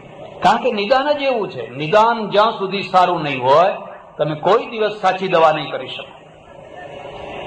પછી સ્કૂલમાં ગયા અને સ્કૂલમાં ભણતા ભણતા ભણતા ખબર પડી ધરતીકંપ કેમ થાય છે. પછી ખબર પડી ના, કોઈના માથા ઉપર આ પૃથ્વી નથી. શેષનો અર્થ મેં મારા પુસ્તકમાં કર્યો છે, શેષનાગનો અર્થ કૃષ્ણ લીલા રહસ્યમાં. પણ જુદો અર્થ થયો. આ તો એમ કે બસ શેષનાગ આમ, અરે એટલે સુધી રુદ્રમાળ કેમ પડ્યો? સિદ્ધપુરનો રુદ્રમાળ કેમ પડ્યો ખબર છે? કે જ્યોતિષીએ શેષનાગના માથા ઉપર ખૂંટી મારેલી, અને પ્રલયમાં પણ આ રુદ્રમાળ નહીં પડે એવું કહેલું. પછી રાજાને મૂળરાજ સોલંકીને રાત્રે શંકા થઈ. એ ઉઠ્યો અને ખૂંટી હચમચાવી, કાઢી તો લોહીની શેડ નીકળી. જલ્દી પાછી બેસાડી દીધી, પણ પૂંછડા ઉપર આવી ગઈ. માથાની જગ્યાએ પૂંછડા ઉપર આવી, એટલે રુદ્રમાળ તૂટ્યું. હવે આ નિદાન સાચું નથી. રુદ્રમાળ કેમ તૂટ્યો એનું સાચું નિદાન એ છે, પાટણનો રાજા ભીમદેવ, એના મંત્રીનું નામ માધવ અને ભીમદેવને ખટપટ થઈ. હું ઈચ્છું કે કદી પણ એક સાથે કામ કરનારાઓ ખટપટ ના કરે, મરી જશો નહીં. એક સંસ્થામાં, એક જગ્યાએ, એક ઘરમાં રહેનારા અંદર ખટપટ ના કરે. અને જો એ ખટપટનો જીવડો અંદર આવ્યો ને, તમને નહીં દિવસે ઊંઘવા દે, નહીં રાત્રે ઊંઘવા દે, નહીં ધરીને ધાન ખાવા દે, તમારી ખટપટ તમને મારી નાખશે. આ બંનેમાં ખટપટ થઈ. માધવ ઉપડ્યો દિલ્હી, અલાઉદ્દીન ખિલજીને મળ્યો અને અલાઉદ્દીન ખિલજીના કાન ભંભેર્યા, અરે સોનાની ચીડિયા તો ગુજરાત છે, અને ભીમદેવની જે પત્ની છે રાણી છે એ તો રૂપ રૂપનો અંબાર છે, તમારા અનાન એમાં શોભે એવી છે તમારા અંદર. અને અલાઉદ્દીન ખિલજીએ ઉલુગ ખાનને મોકલે, પોતાના ભાઈને સેના લઈને, જાઓ ગુજરાત ઉપર વિજય મેળવો. એ ઉલુગ ખાન આવ્યો અને ઉલુગ ખાને સિદ્ધપુરના રુદ્રમાર્ગને તોડીને 2 મહિના ત્યાં રહ્યો. એનો નખ ન તૂટ્યો, એને કશું ના થયું. એને સોમનાથે તોડ્યું. એ જ ઉલુગ સોમનાથ 7 વાર તૂટ્યું છે, 1 વાર નહીં, 7 વાર તૂટ્યું છે. આ નિદાન છે. હવે જો આ નિદાન હોય તો એનો ઉપાય શું છે? બસ ઉપાય એ છે કે અમારા ભોળા ભીમો, અમારા માધવ મંત્રીઓ અંદર અંદર ખટપટો ન કરે. આ નિદાન છે. તો તમારા રુદ્રમાળને કશી આંચ નહીં આવે. કોઈને કોઈ ભોળો ભીમ ગાદીએ બેસવાનો જ, કોઈને કોઈ માધવ મંત્રી થવાનો જ, પણ એ અંદર અંદર કદી ખટપટો ના કરે. અને કદાચ ખટપટો કરે તો એ સીમાડાની બહાર જઈને ગદ્દારી ના કરે, દેશદ્રોહીપણું ના કરે. ખટપટ કરો, અંદર અંદર કરો, હિંમત લડી લો, પણ બહાર જઈને ના કરે. એક બીજી વાત યાદ રાખજો, ઘરનું ડાપણ શું છે? ઘરનું ડાપણ એ છે કે તમારા ઘરમાં કદી ઝઘડો જ ના થાય, બસ આડાયું ઘર. પણ કદાચ ઝઘડો થાય તો બીજા નંબરનું ડાપણ શું છે કે બહારના બહાર એ ઝઘડો ના જાય. ભલે થતો હોય થવા દો, અંદર અંદર થવા દો, પણ બહારના બહાર ના જવો છે, તો એ બીજા નંબરનું ડાપણ છે. અને જો એક બહારના બહાર ઝઘડો નીકળ્યો તો હવે પછી તમારે હોળીઓ પ્રગટાવવાની જરૂર, ખૂણે ખૂણે હોળી પ્રગટી રહી છે. આ નિદાન છે. હું નાનો હતો, આકાશમાં ગડગડાટ થાય, વાદળાનો વીજળી થાય. ઘરડા માણસોને પૂછીએ કે આ ગડગડાટ કેમ થાય છે, તો જવાબ આપે, તો ઇન્દ્ર રાજા છે ને ગેડી દડો રમે છે. બોલો, તમે બચપણમાં સાંભળેલું કે ઇન્દ્ર રાજા છે ને એ ગેડી દડો રમે છે. અહીંથી આમ ગેડી મારે ને ગડગડ ગડગડ કરતો જાય દડો પેલી તરફ, અને પેલી તરફથી પછી કોઈ બીજો દેવ મારે એટલે આ તરફ આવે. બસ ચોકઠું બેસી. પછી સ્કૂલમાં આવ્યા અને સ્કૂલમાં ખબર પડી ગઈ નહીં કે કોઈ ઇન્દ્ર ગેડી દડો નથી રમતો, આ વાદળા છે એની અંદર એવી પ્રક્રિયા થાય છે, એની પ્રક્રિયાના કારણે પછી આ વિસ્ફોટ થાય છે ને એનો અવાજ થાય છે. જો આ સ્કૂલો ના હોત તો આપણે ક્યાં હોત? આપણે તો બહુ સરળ સમાધાન ખોળી કાઢ્યું, કશું ના સમજાય, માયા, ભગવાનની માયા. મેં મારી નજરે જોયેલી વાત હું તમને કહું છું. આદિવાસીઓ આવેલા ડાંગ જિલ્લામાંથી, અને બિલીમોરાના સ્ટેશને બેઠા બેઠા ભજીયા લીધા. ભજીયા તો લીધા, પછી આમ કરીને તોડ્યું ને અંદરથી બટાકું નીકળ્યું. એટલે એકબીજા વિચાર કરવા લાગ્યા, કોઈ જગ્યાએ કાણું નથી, ક્યાંય સાંધો નથી, તો આ બટાકું અંદર નાખ્યું કેવી રીતે? પેલાને બહુ ફરી ફેરી જોયું કે અહીં કોઈ જગ્યાએ કાણું નથી, આ અંદર બટાકું નાખ્યું કેવી રીતે? અને જયારે કશું ના સૂજ્યું પછી કહી દીધું કે આ તો ભગવાનની માયા છે, આપણને કઈ ખબર પડે? પશ્ચિમ છે ને એ પ્રયોગશાળામાં ગયું, અને એ પ્રયોગશાળામાં એનો એટલો મોટો ઇતિહાસ છે. કેટલા પાદરીઓ મર્યા, કેટલા ગેલીલીઓ, કેટલા બ્રુનો એને જીવતા બાળ્યા પણ બળતા રહ્યા, અને એ બલિદાનમાંથી પશ્ચિમ આખું ઉભું થયું. એ પ્રયોગશાળામાંથી નીકળ્યું. આપણું વ્યક્તિત્વ મંદિરમાંથી નીકળે છે, કર્મમાંથી નીકળે છે. આપણા ત્યાં કોઈ મળે એટલે પહેલો જ પ્રશ્ન, તમે ડુંગળી ખાઓ છો? તમે લસણ ખાઓ છો? તમે કંદમૂળ ખાઓ છો? એટલે ભાઈ ખાઈએ છીએ એટલે તરત જ ઘૃણા કરી નાખે. એટલું મોઢું બગાડે. પછી આપણે ધીરે ધીરે એમને પૂછીએ, કાળા વ્યાજ તમે ખાઓ છો? લાંચ ખાઓ છો? તો હા, એનો વાંધો નહીં. તમને ખબર નથી કે આ ડુંગળી અને લસણની ગંધ કરતા એની ગંધ વધારે ભયંકર છે, એનો તમોગુણ વધારે ભયંકર છે. પણ લોકોના મગજમાં એક બેસાડી, કારણ કે આખું વ્યક્તિત્વ છે ને, એ વ્યક્તિત્વ જ ધર્મસ્થાનોમાંથી નીકળે છે. અને પેલાનું વ્યક્તિત્વ પ્રયોગશાળામાંથી જાપાન બન્યું. હવે આપણે પ્રયોગશાળા તરફ વળ્યા છે, બહુ જોરથી વળ્યા છે. એટલે એક તો એ પરંપરા છે કે કેટલીક પ્રતિભાઓ છે એ મહેનત કરીને નહીં, જન્મજાત હોય છે, અને આનુવંશિક હોય છે, જીનેટિક હોય છે, પારંપરિક હોય છે. જે બીજી પારંપરિક નથી હોતી એને આપણે થોડીક કેળવણી આપી શકીએ છીએ. એટલું યાદ રહે, એમને ક્લાર્ક બનાવી શકાય, ડોક્ટર બનાવી શકાય, વકીલ બનાવી શકાય, એ બધું બનાવી શકાય. પણ તમે કોઈને ફટકા મારીને પણ એમ ના કહી શકો સાંજ સુધીમાં રવિન્દ્ર થાય છે કે નહીં, સાંજ સુધીમાં શેક્સપિયર થાય છે કે નહીં, તમે મારી નાખશો. એની પાસે તમે મજૂરી કરાવી શકો, એને મારઝૂડ કરીને કે ટ્યુશન અપાવીને તમે એને શેક્સપિયર ના બનાવી શકો. આ સ્વયંભૂ પ્રતિભા છે. અને જો આ વાત સાચી હોય તો સ્વયંભૂ પ્રતિભા એ દુર્લભ વસ્તુ છે, એને સાચવો, એને આગળ લાવો, એનું નખોદ ના કાઢો, એનું નખોદ ના કાઢો, એને સાચવો. કારણ કે આ જેમ હરેક માં જોગીદાસ ખુમાણ પેદા નથી કરતી, હરેક માં રાણા પ્રતાપ કે શિવાજી નથી પેદા કરતી, એમ હરેક માં શંકરાચાર્ય પેદા નથી કરતી, આઈન્સ્ટાઈન પેદા નથી કરતી. કોઈ દુર્લભ એને સાચવો, એને સંભાળો. કારણ કે એ તમારા દેશનું મોટામાં મોટું રત્ન છે, એ જ મોટામાં મોટી મૂડી છે. એ પગ ઘસી ઘસીને મરી ના જાય એની કાળજી. એક બીજી વાત, આજકાલ તમે જાણતા હશો અનામતનો બહુ જોરદાર પવન છે. આ દેશના બે ઇસ્યુ, વગર ઇસ્યુના ઇસ્યુ, અયોધ્યા અને અનામત, બેયની જરૂર નહીં, બેયની જરૂર નહીં. પ્રજા સમજશે આ બંને આ દેશને બરબાદ કરવાના ઇસ્યુ છે.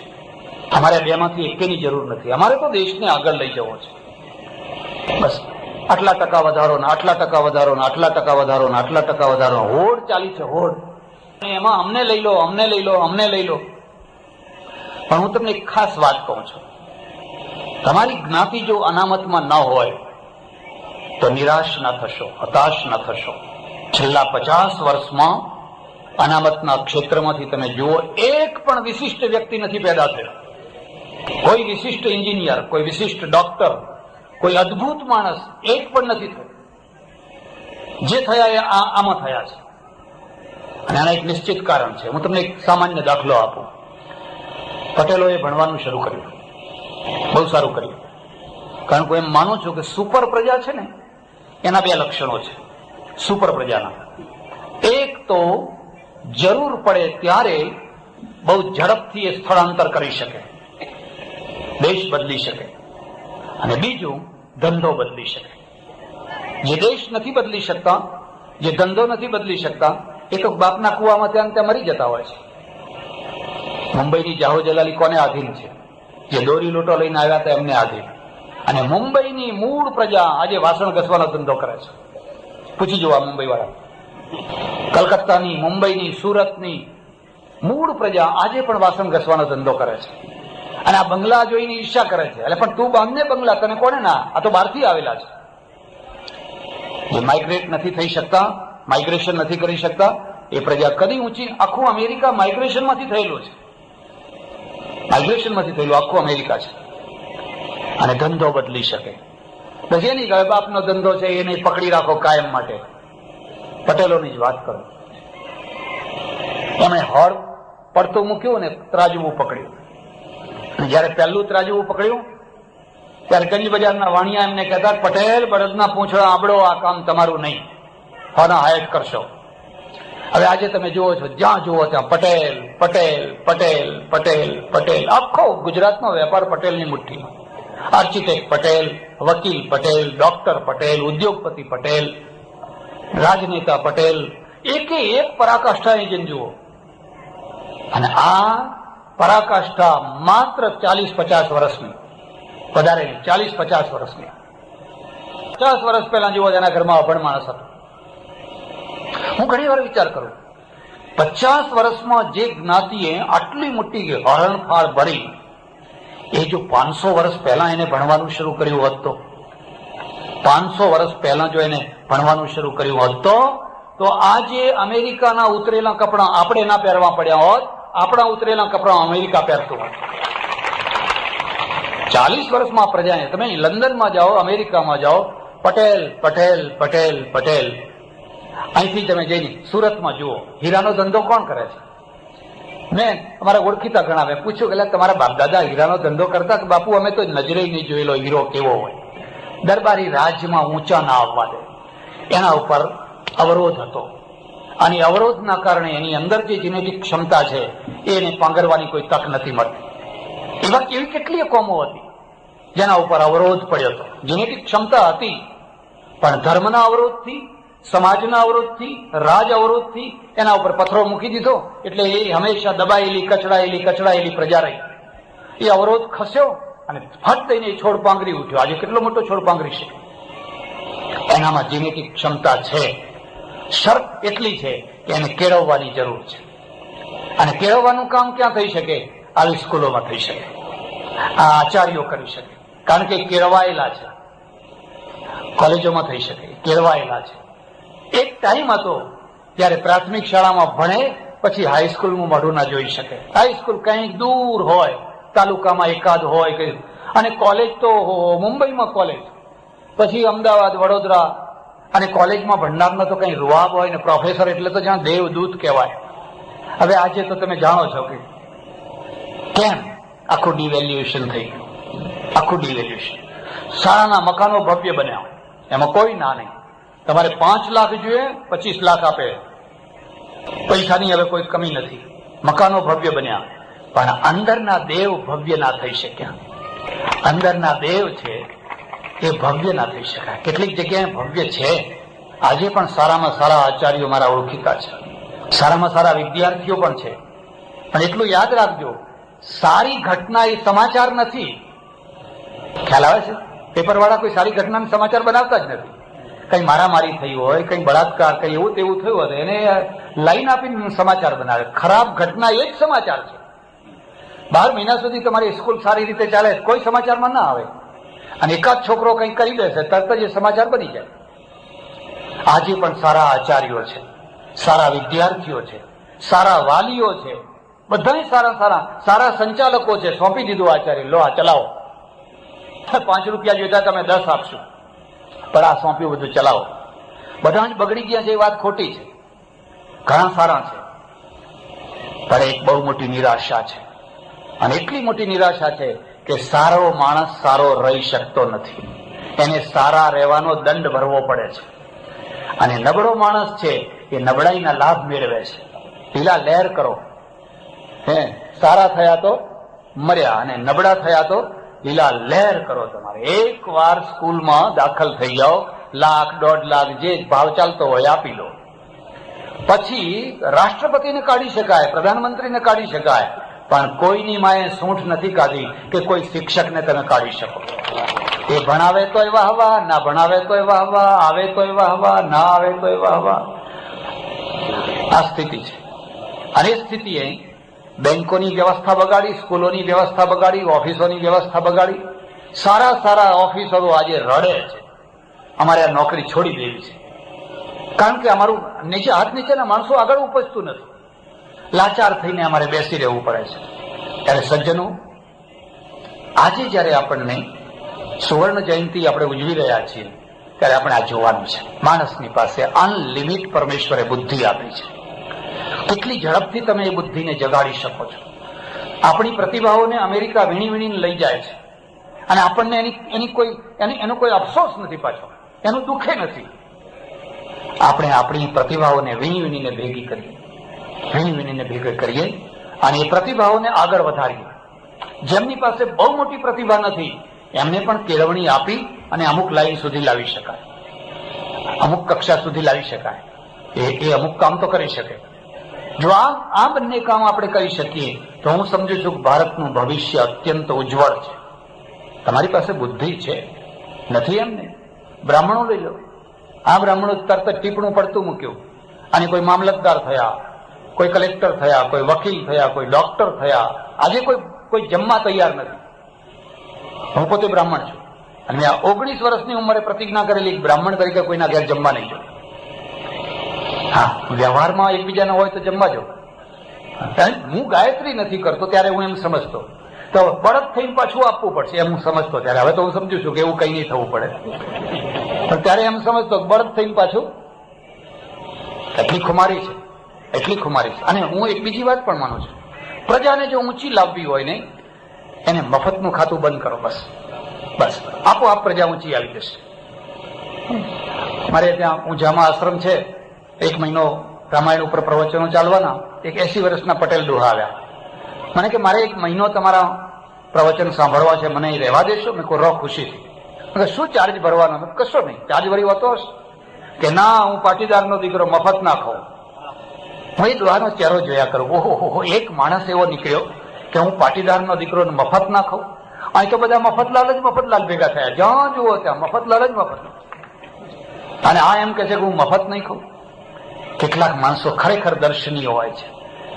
હું તો તમને એટલે સુધી કહું છું કે તમારા છોકરાને જો ખરેખર સંસ્કારી બનાવવો હોય તો ગીતાનો પાઠ નહીં કરે તો ચાલશે, કરે તો સારું છે. દેવદર્શન જાય તો સારું, પણ કદાચ નહીં જાય તો વાંધો નહીં. પણ એને એક જ શીખવાડો, બેટા કોઈનું મફતનું ના કહીશ. અરે એ તો બહુ મોટા સંસ્કાર પડી ગયા. આથી વધારે કયા સંસ્કાર જોઈતા હતા? આટલું જો તમે શીખવાડી દો તો એને.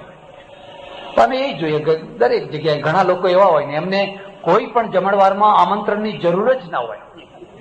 આમંત્રણમાં એ સૌથી પહેલા જ આવી જાય, અને કદાચ ઉઠાડો તો ફરી આમ આવીને બેસે. એવા 1-2 મારા જાણીતા મેં કહ્યું, મેં કહ્યું શા માટે આવું કરો છો? મને કે બાપુ તમે જ કહો છો કે વસુધૈવ કુટુંબકમ, તમે જ કહો છો, પછી આપણે શું ભેદભાવ કરવો? અને આપણે સંતને કોઈ બોલાવે તો વાહ, ના બોલાવે તો ખરો અર્થ કર્યો. એટલે ચલાલા જેવું ગામ જેના પાછળ કોઈ ઇતિહાસ છે, અને ગાંધીજીની પરંપરાનો પણ થોડોક ઇતિહાસ છે. અહીંયા બહુ સારા સારા કાર્યકર્તાઓ થયા, અને આજે પણ છે. આવા ગામની અંદર એક સ્કૂલ, રતિલાલ કેશવજી માવજી મહેતા વિદ્યાલય, જે મારી બાજુમાં બેઠેલા છે, એમને ધન્યવાદ છે. અને બીજા ભાઈઓને પણ ધન્યવાદ છે. એમણે આવું એક સરસ મજાનું સંકુલ કર્યું, અને સંકુલના માધ્યમથી તમારા હાથ નીચેથી, આચાર્યોના હાથ નીચેથી આજે પણ કોઈ ગાંધી પસાર થતો હશે, કોઈ આંબેડકર પસાર થતો હશે. આજ તમે નહીં ઓળખી શકો, અને જયારે એ ચમકશે ત્યારે કહેશો કે એ છોકરો મારી પાસે ભણતો હતો. પણ જયારે ભણતો હતો ત્યારે તમે ભણાવતા હતા? કેમ કહેતા હતા ચિંતા ના કરને હું બેઠો છું, તું ચિંતા ના કરને હું બેઠો છું? આજે ઘણા લોકો આવું કે હું બેઠો નો અર્થ તમે સમજો છો? બધું કહી દઈશું, એમ બધું પાછળનું બધું પતાવી દઈશું. તો સજ્જનો, અહીંયા આવવાનું થયું, મેં તમારો બહુ સમય લીધો, ઘણો સમય લીધો. તમે મને સાંભળ્યો શાંતિથી. પાછળના જે વક્તાઓ છે એ બધાની હું ક્ષમા માગી લઉં કે લોકોએ થોડો આગ્રહ કર્યો એટલે 2 શબ્દો બોલ્યો. ફરીથી મારી એક જ વાત કહેવાની છે, ધિયો યો નઃ પ્રચોદયાત. આ ગાયત્રી છે, અને એ બુદ્ધિની ઉપાસના છે, બુદ્ધિની આરાધના છે. યજ્ઞો કરવાથી કશું થવાનું નથી. ખોટા ભરમાઈ ના જાઓ, ખોટા ચક્કરમાં ના પડો. ખરો યજ્ઞ આ મેધાને જગાડવાનો છે, અને એક પ્રયોગશાળામાં એ કરવા જેવી વાત છે. બાકી અત્યારે તો ઓવર ધાર્મિકતામાં પ્રજા પીડાય છે, ઓવર ધાર્મિકતામાં. હું ભગવાનને રોજ પ્રાર્થના કરું છું, અમારા ઉપર દયા કર, અને અમારી ધાર્મિકતા થોડી ઓછી કર, અમારી ધાર્મિકતા થોડી ઓછી કર. મને એક અમેરિકન મળ્યો અમેરિકામાં. વાતમાં બધી ઘણી વાતો થઈ. પછી મને કે ભાઈ, હું તો રોજ પરમેશ્વરને પ્રાર્થના કરું છું કે તમારું અધ્યાત્મ ખૂબ વિકસે, તમારું કલ્ચર, તમારી સંસ્કૃતિ, તમારા ધર્મનો ખૂબ જય જયકાર થાય. મને બહુ સારું લાગ્યું કે તો આ પરદેશી માણસ આપણા માટે આટલી સારી વાત કરે છે. પછી મેં પૂછ્યું કેમ તમે આવી ઈચ્છા કેમ રાખો છો અમારા માટે? એટલા માટે કે તમારી પ્રતિભાઓ છે ને ટોકરા ખખડાવતી થાય, અને અમારી પ્રતિભાઓ પ્રયોગશાળામાંથી આઈન્સ્ટાઈન બનીને નીકળે, અને તમારી પ્રતિભાઓ નાની ઉંમરમાંથી સાધુ થઈ જાય, સાધ્વીઓ થઈ જાય, અને ખખડાવે આખી જિંદગી ટોકરા, અને લોકોને કે ખખડાવો ટોકરા, બીજી વાત નહીં. આપણે બધા ભેગા થઈને ખખડાવો ટોકરા. એટલે અમારા પ્લેન તમે ખરીદો, અમારે મિસાઇલ તમે ખરીદો, અમારી બનાવટની બધી વસ્તુઓ તમે ખરીદો. જો તમારા છોકરાઓ આ ટોકરા ખખડાવવાનું બંધ કરે અને જો એ પ્રયોગશાળામાં જાય તો અમે નવરા થઈ જઈશું. એટલે હું કહું છું કે તમારું અધ્યાત્મ, તમારી સંસ્કૃતિ, તમારો ધર્મ ખૂબ ફળે ફૂલે, ખૂબ વિકસે, જેથી અમારું આ ઐશ્વર્ય કાયમ બન્યું રહે. જો આ વાતમાં સચ્ચાઈ હોય તો આપણી આંખ ઉઘડી જવી જોઈએ. આપણે ધાર્મિક થવું છે. તમે થોડીક સવારે પ્રાર્થના કરો જેમ ગાંધીજી કરતા, થોડીક સાંજે કરો. કોઈ સામગ્રી નહીં, કોઈ સામગ્રીની જરૂર નહીં. ગાંધીજી શું દીવો ના કરે? શા માટે મંદિરોને ગંધાતા કરો છો? ગોળ ને દૂધ ને ફલાણો ને ચડાવો, હજુ વધારે ચડાવો, અને પછી ઉંદર ને વંદા ને માખીઓ ને ફલાણો ને બનબન. શા માટે તમે? કારણ કે એની પાછળ 1.5 કરોડ માણસોના પેટ બેઠેલા છે, આજીવિકા 1.5 કરોડ માણસો એમાં બેઠેલા છે. આવો આપણે મંદિરોને સ્વચ્છ બનાવીએ. કોઈ સામગ્રીની જરૂર નહીં. જૈનોના મંદિર કેવા ચોખ્ખા હોય છે, બૌદ્ધોના કેવા ચોખ્ખા હોય છે, કોઈ સામગ્રી ત્યાં વ્યવસ્થા, તો તમારી ધાર્મિકતા દીપી ઉઠશે. સવારે પ્રાર્થના કરો, સાંજે પ્રાર્થના કરો, આખો દિવસ કામ કરો. આખો દિવસ ગાંધીજી કામ કરતા, અને કામ પણ પ્રાર્થના છે. તો આ રીતે આપણે સાચા ધાર્મિક બનીએ, સાચા શિક્ષક બનીએ, સાચા વિદ્યાર્થી બનીએ, સાચા નાગરિક બનીએ. આપણા દેશના જે પ્રશ્નો છે એને પાયામાંથી ઉકેલીએ અને દેશને નિષ્કંટક સમૃદ્ધ બનાવીએ. કારણ કે હું ઈચ્છું છું મારો દેશ સમૃદ્ધ થાય. અમારે હવે ભીખ નથી માગવી. તમારો પાવડર આવવા દેજો, તમારું આઉટડેટ બટર આવવા દેજો, તમારા ઉતરેલા કપડા આવવા દેજો. હવે તો આપણે કંઈક સ્વમાનપૂર્વક જીવન જીવીએ. અને આ શક્ય છે, આ અશક્ય નથી. શરત એટલી છે કે તમે મસ્તિષ્કને સાચી દિશામાં જગાડો છો કે કેમ. હું ઈચ્છું કે ચલાલામાંથી આ યજ્ઞ શરૂ થાય અને એ યજ્ઞના સારા પરિણામ સૌને મળે. કેળવણી મંડળ અને સ્કૂલ, એના આચાર્ય, ઉપાચાર્યો, વાલીઓ, વિદ્યાર્થીઓ, સંચાલકો, સૌને ફરી ફરીને ધન્યવાદ, સૌનો ફરી ફરીને આભાર. હરિઓમ તત્સત. પૂજ્ય સ્વામી સચ્ચિદાનંદજીની 200 ઉપરની જુદા જુદા વિષયો ઉપરના પ્રવચનોની કેસેટો તથા 25 ઉપરના પુસ્તકો છે.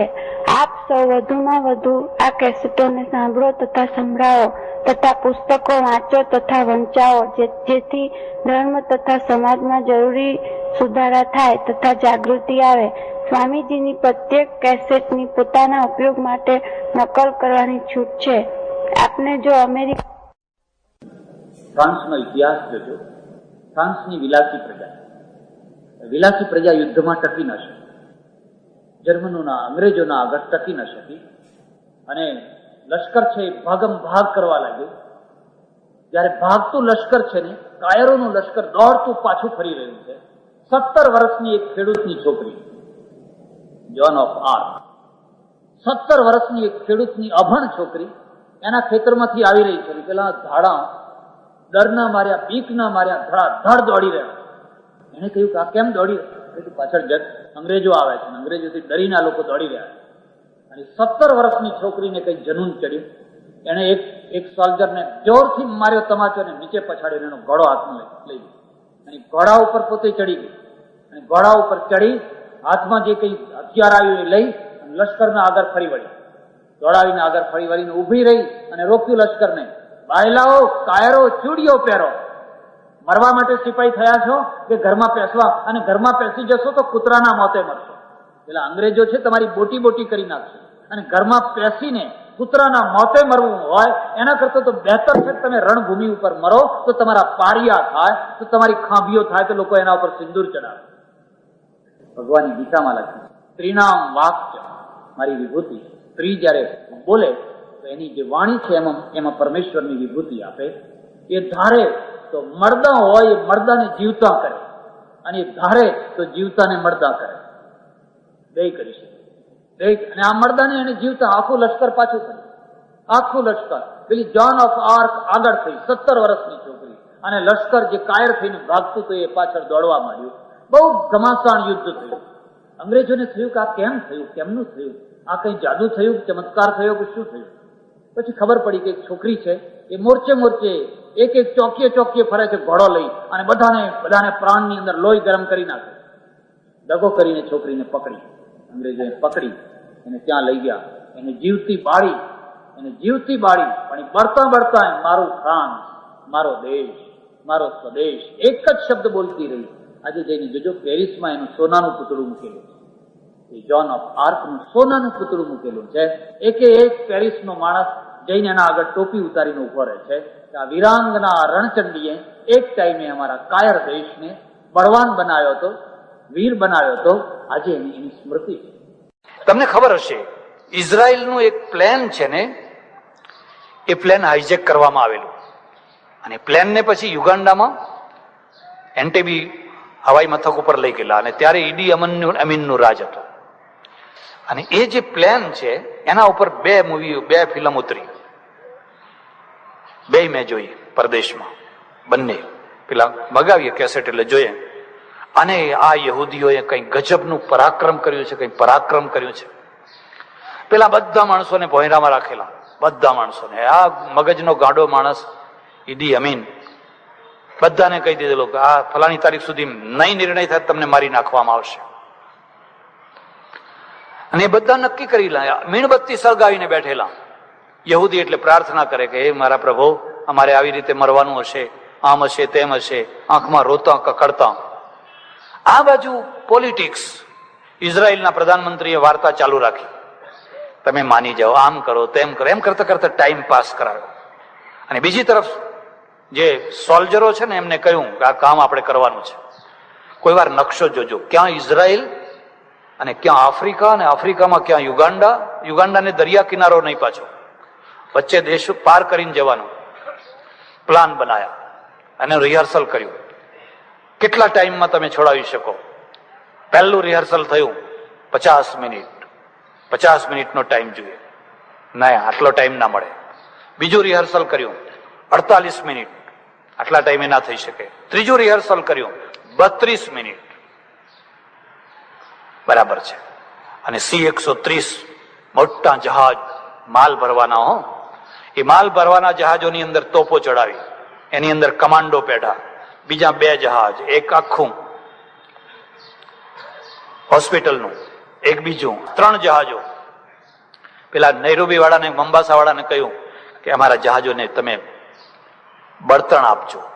ત્યાંથી બળતણ લીધું, કોઈને ખબર નહીં, ત્યાંથી ઉડ્યા દરિયામાં દરિયામાં દરિયામાં. કેટલા, હું માનું છું ત્યાં સુધી એના માઇલેજ જો ગણો તો 1.5 થી 2,000 માઇલ થાય. 1.5 થી 2,000 માઇલ થાય. આખો વળાંક લઈ અને રાત્રે નૈરોબી ઉતર્યા, એક દૂર ઉભા રાખ્યા, કોઈને ખબર ના પડે. બળતણ ભર્યું અને C-130 પ્રકારનું અમેરિકન વિમાન, એની અંદર સોલ્જરો, તોપો, આ બધું લઈ અને એન્ટેબીનું વિમાન મથક છે ઇઝરાયલીએ બનાવ્યું, એમણે પોતે બનાવેલું, એટલે એના નકશા બધા એમની પાસે.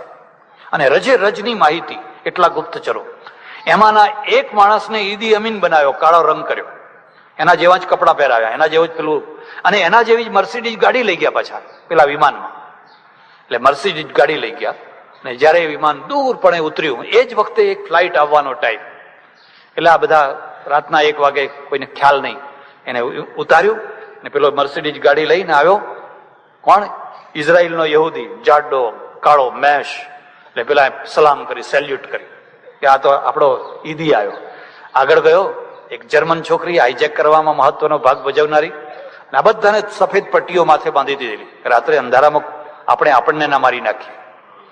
અને પછી જે ધડાકા શરૂ થયા, પેલી તોપ છે ને એને બધા મિગ તોડી નાખ્યા, કારણ કે પાછળ મિગ ઉડે તો મારી નાખે પાછા. એ હેંગરો બધા ખબર, એટલે મિગમાં ધડાધડ મિગો તોડવા માંડ્યા. આપણું માણસ મરે નહીં એ રીતે આમને ઉપાડવાના છે. અને પેલું મેગાફોન સાથે લીધેલા, યહૂદી ભાષામાં કહી દીધું તમે બધા સુઈ જાઓ, કોઈ ઉભા ના થશો. 30 મિનિટની અંદર આખો કાર્યક્રમ પૂરો કરી દીધો, ધડાધડ ધડાધડ ધડાધડ. અને બધા, ખાલી એક સ્ત્રી રહી ગઈ, એ સિવાય બાકી બધાને ભરી, બધા આવજો જજો કરીને પ્લેન ઉપડી ગયું. અને ઉપડી ગયું, નૈરોબી ઉતાર્યું, તરત જ બધાને બ્લડ આપવાનું, લોહી બધું કરી. હવે એ માણસો જયારે તેલ અબીબ પહોંચ્યા, ત્યારે તેલ અબીબ કેટલું ગાંડું, આખી દુનિયા ગાંડી થઈ ગયેલી. દુનિયાને કલ્પના નહીં કે આવી રીતે કોઈ પોતાના માણસોને પ્રાપ્ત કરી શકે. પણ જ્યારે ઇઝરાયલી વિમાન પહોંચ્યું, આખું ઇઝરાયલ ગાંડું થઈ ગયેલું, આખી દુનિયા ગાંડી થઈ ગયેલી. એક રૂઢમાંથી, એક રૂઢિમાંથી, એક નિષ્ક્રિયતામાંથી, એક જડતામાંથી સમાજને કાઢીને ચેતનામાં મૂકી દેવો છે અને ગુણલક્ષી સંન્યાસ બતાવવો છે. તમને એક વાત કહીશ એટલે ખ્યાલ આવશે.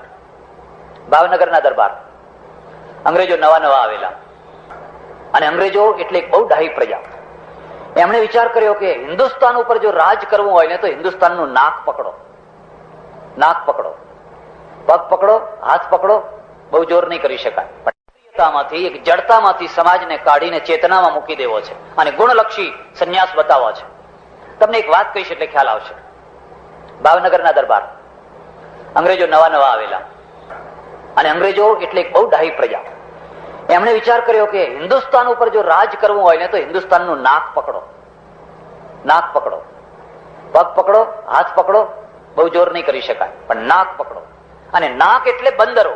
આ બંદરો છે ને, મુંબઈ, મદ્રાસ, કલકત્તા, કોચીન, પાંડિચેરી, ગોવા, એ બધા બંદરો કહેવાય. એ બંદરો આપણા હાથમાં રાખો એટલે એનું નાક આપણા હાથમાં આવી જશે. એટલે અંગ્રેજોએ બહુ બુદ્ધિપૂર્વક આ બંદરો ઉપર પોતાની કોઠીઓ નાખી નાખીને બંદરો લીધો. હવે એમનો ડોળો ભાવનગર બંદર ઉપર, ત્યારે આ ભાવનગર બંદર છે ને બહુ જાહો જલાલી વાળું, ભાવનગર બંદર ઉપર એમનો ડોળો.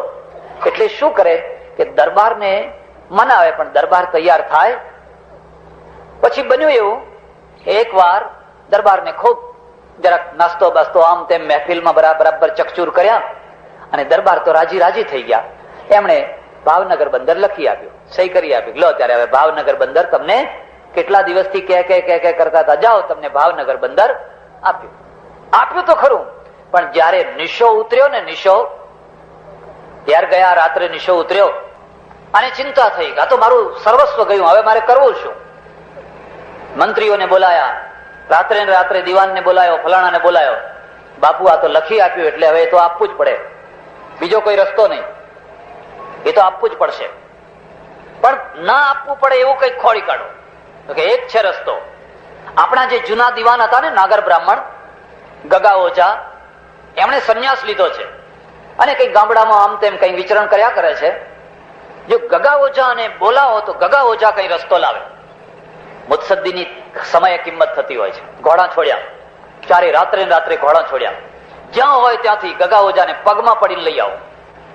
ગગા ઓઝાએ સંન્યાસ લઈ લીધેલો વૃદ્ધાવસ્થામાં, અને સંન્યાસ લઈને વિચરણ કરે તો ગયા અને સ્ટેટ દરબાર રાજ મુસીબતમાં આવી ગયું છે, દુઃખમાં પડ્યું છે, બહુ જરૂર છે. ત્યારે ગગા ઓઝાએ કહેલું, મેં સંન્યાસ લીધો છે, વાસનાઓથી લીધો છે, મોહથી સંન્યાસ લીધો છે, રાષ્ટ્ર ભક્તિથી મેં સંન્યાસ લીધો નથી. જો મારું રાષ્ટ્ર દુઃખમાં પડ્યું હોય તો મારા સંન્યાસને એક તરફ મૂકીને પણ હું રાષ્ટ્રનું કામ કરવા આવીશ. બસ. ના નિરગ્નિર નચાક્રિય, જે કર્તવ્ય કર્મ છે, જે ડ્યુટી છે, એને તો કર્મ જ જોઈએ. એ આવ્યા. રાજા તો બિચારો સુકાઈ ગયેલો, અરે રે હવે મારે શું થાય? ચિંતા ના કરીશ, રસ્તો મારા પાસે છે. શું રસ્તો છે? કે તમે ચિંતા ના કરો, કાલે એક કામ કરો, મદારીઓ પાસેથી એક વાંદરું ખોળી લાવો. કઈ મદારીઓ હોય એને પાછા ઘોડા દોડાયા. એ કોઈ મદારી હશે, એનો પેલો નાથિયા ડોસો હોય ને, એ નાથિયા ડોસાને પકડી લાયા, સરસ મજાનું શીખવાડેલું. હા, કે આનું નામ રાખો ભાવનગર, આનું નામ રાખો, આને જામા પહેરાવો, વાઘા પહેરાવો, હાથમાં સોનાના કડા પહેરાવો, ગળામાં હાર પહેરાવો, અને ગળામાં લખો ભાવનગર બંદર, એમ લખી દો. એના ગળામાં લખો ભાવનગર બંદર. અને અંગ્રેજોને કહો, ભાઈ અમે કાલ તમને વચન આપ્યું છે એ પ્રમાણે ભાવનગર બંદર તમને અર્પણ કરવાનું છે, તો તમે આજે સભામાં આવીને લઈ જાઓ. તો પેલા ખુશ થઈ ગયેલા, રાજી થઈ ગયેલા. અને સભામાં ગયા તો પેલું વાંદરું છે એ પછી મંગાયું અને એને સોનું બોનું પહેરાવેલું, સરસ મજાનું શણગાર કરેલો. એના જે દોરી પકડનારો છે એને ખાસા પૈસા આપ્યા, લે આખી જિંદગીમાં તને નહીં મળે. અને એના ગળા ઉપર લખેલું ભાવનગર બંદર. એલી દોરી કે લો સાહેબ, કેપ્ટન સાહેબ, ફલાણા સાહેબ, લો આ ભાવનગર બંદર. આ બંદર કે હા, અરે અમે તો પેલું સમજેલા. કે તમે પેલું સમજેલા, પણ અમારું વાલું બંદર તો આ છે, અમારું ખરું બંદર તો આનું નામ મુત્સદ્દીગીરી કહેવાય. એ હોય તો છૂટવાનો રસ્તો.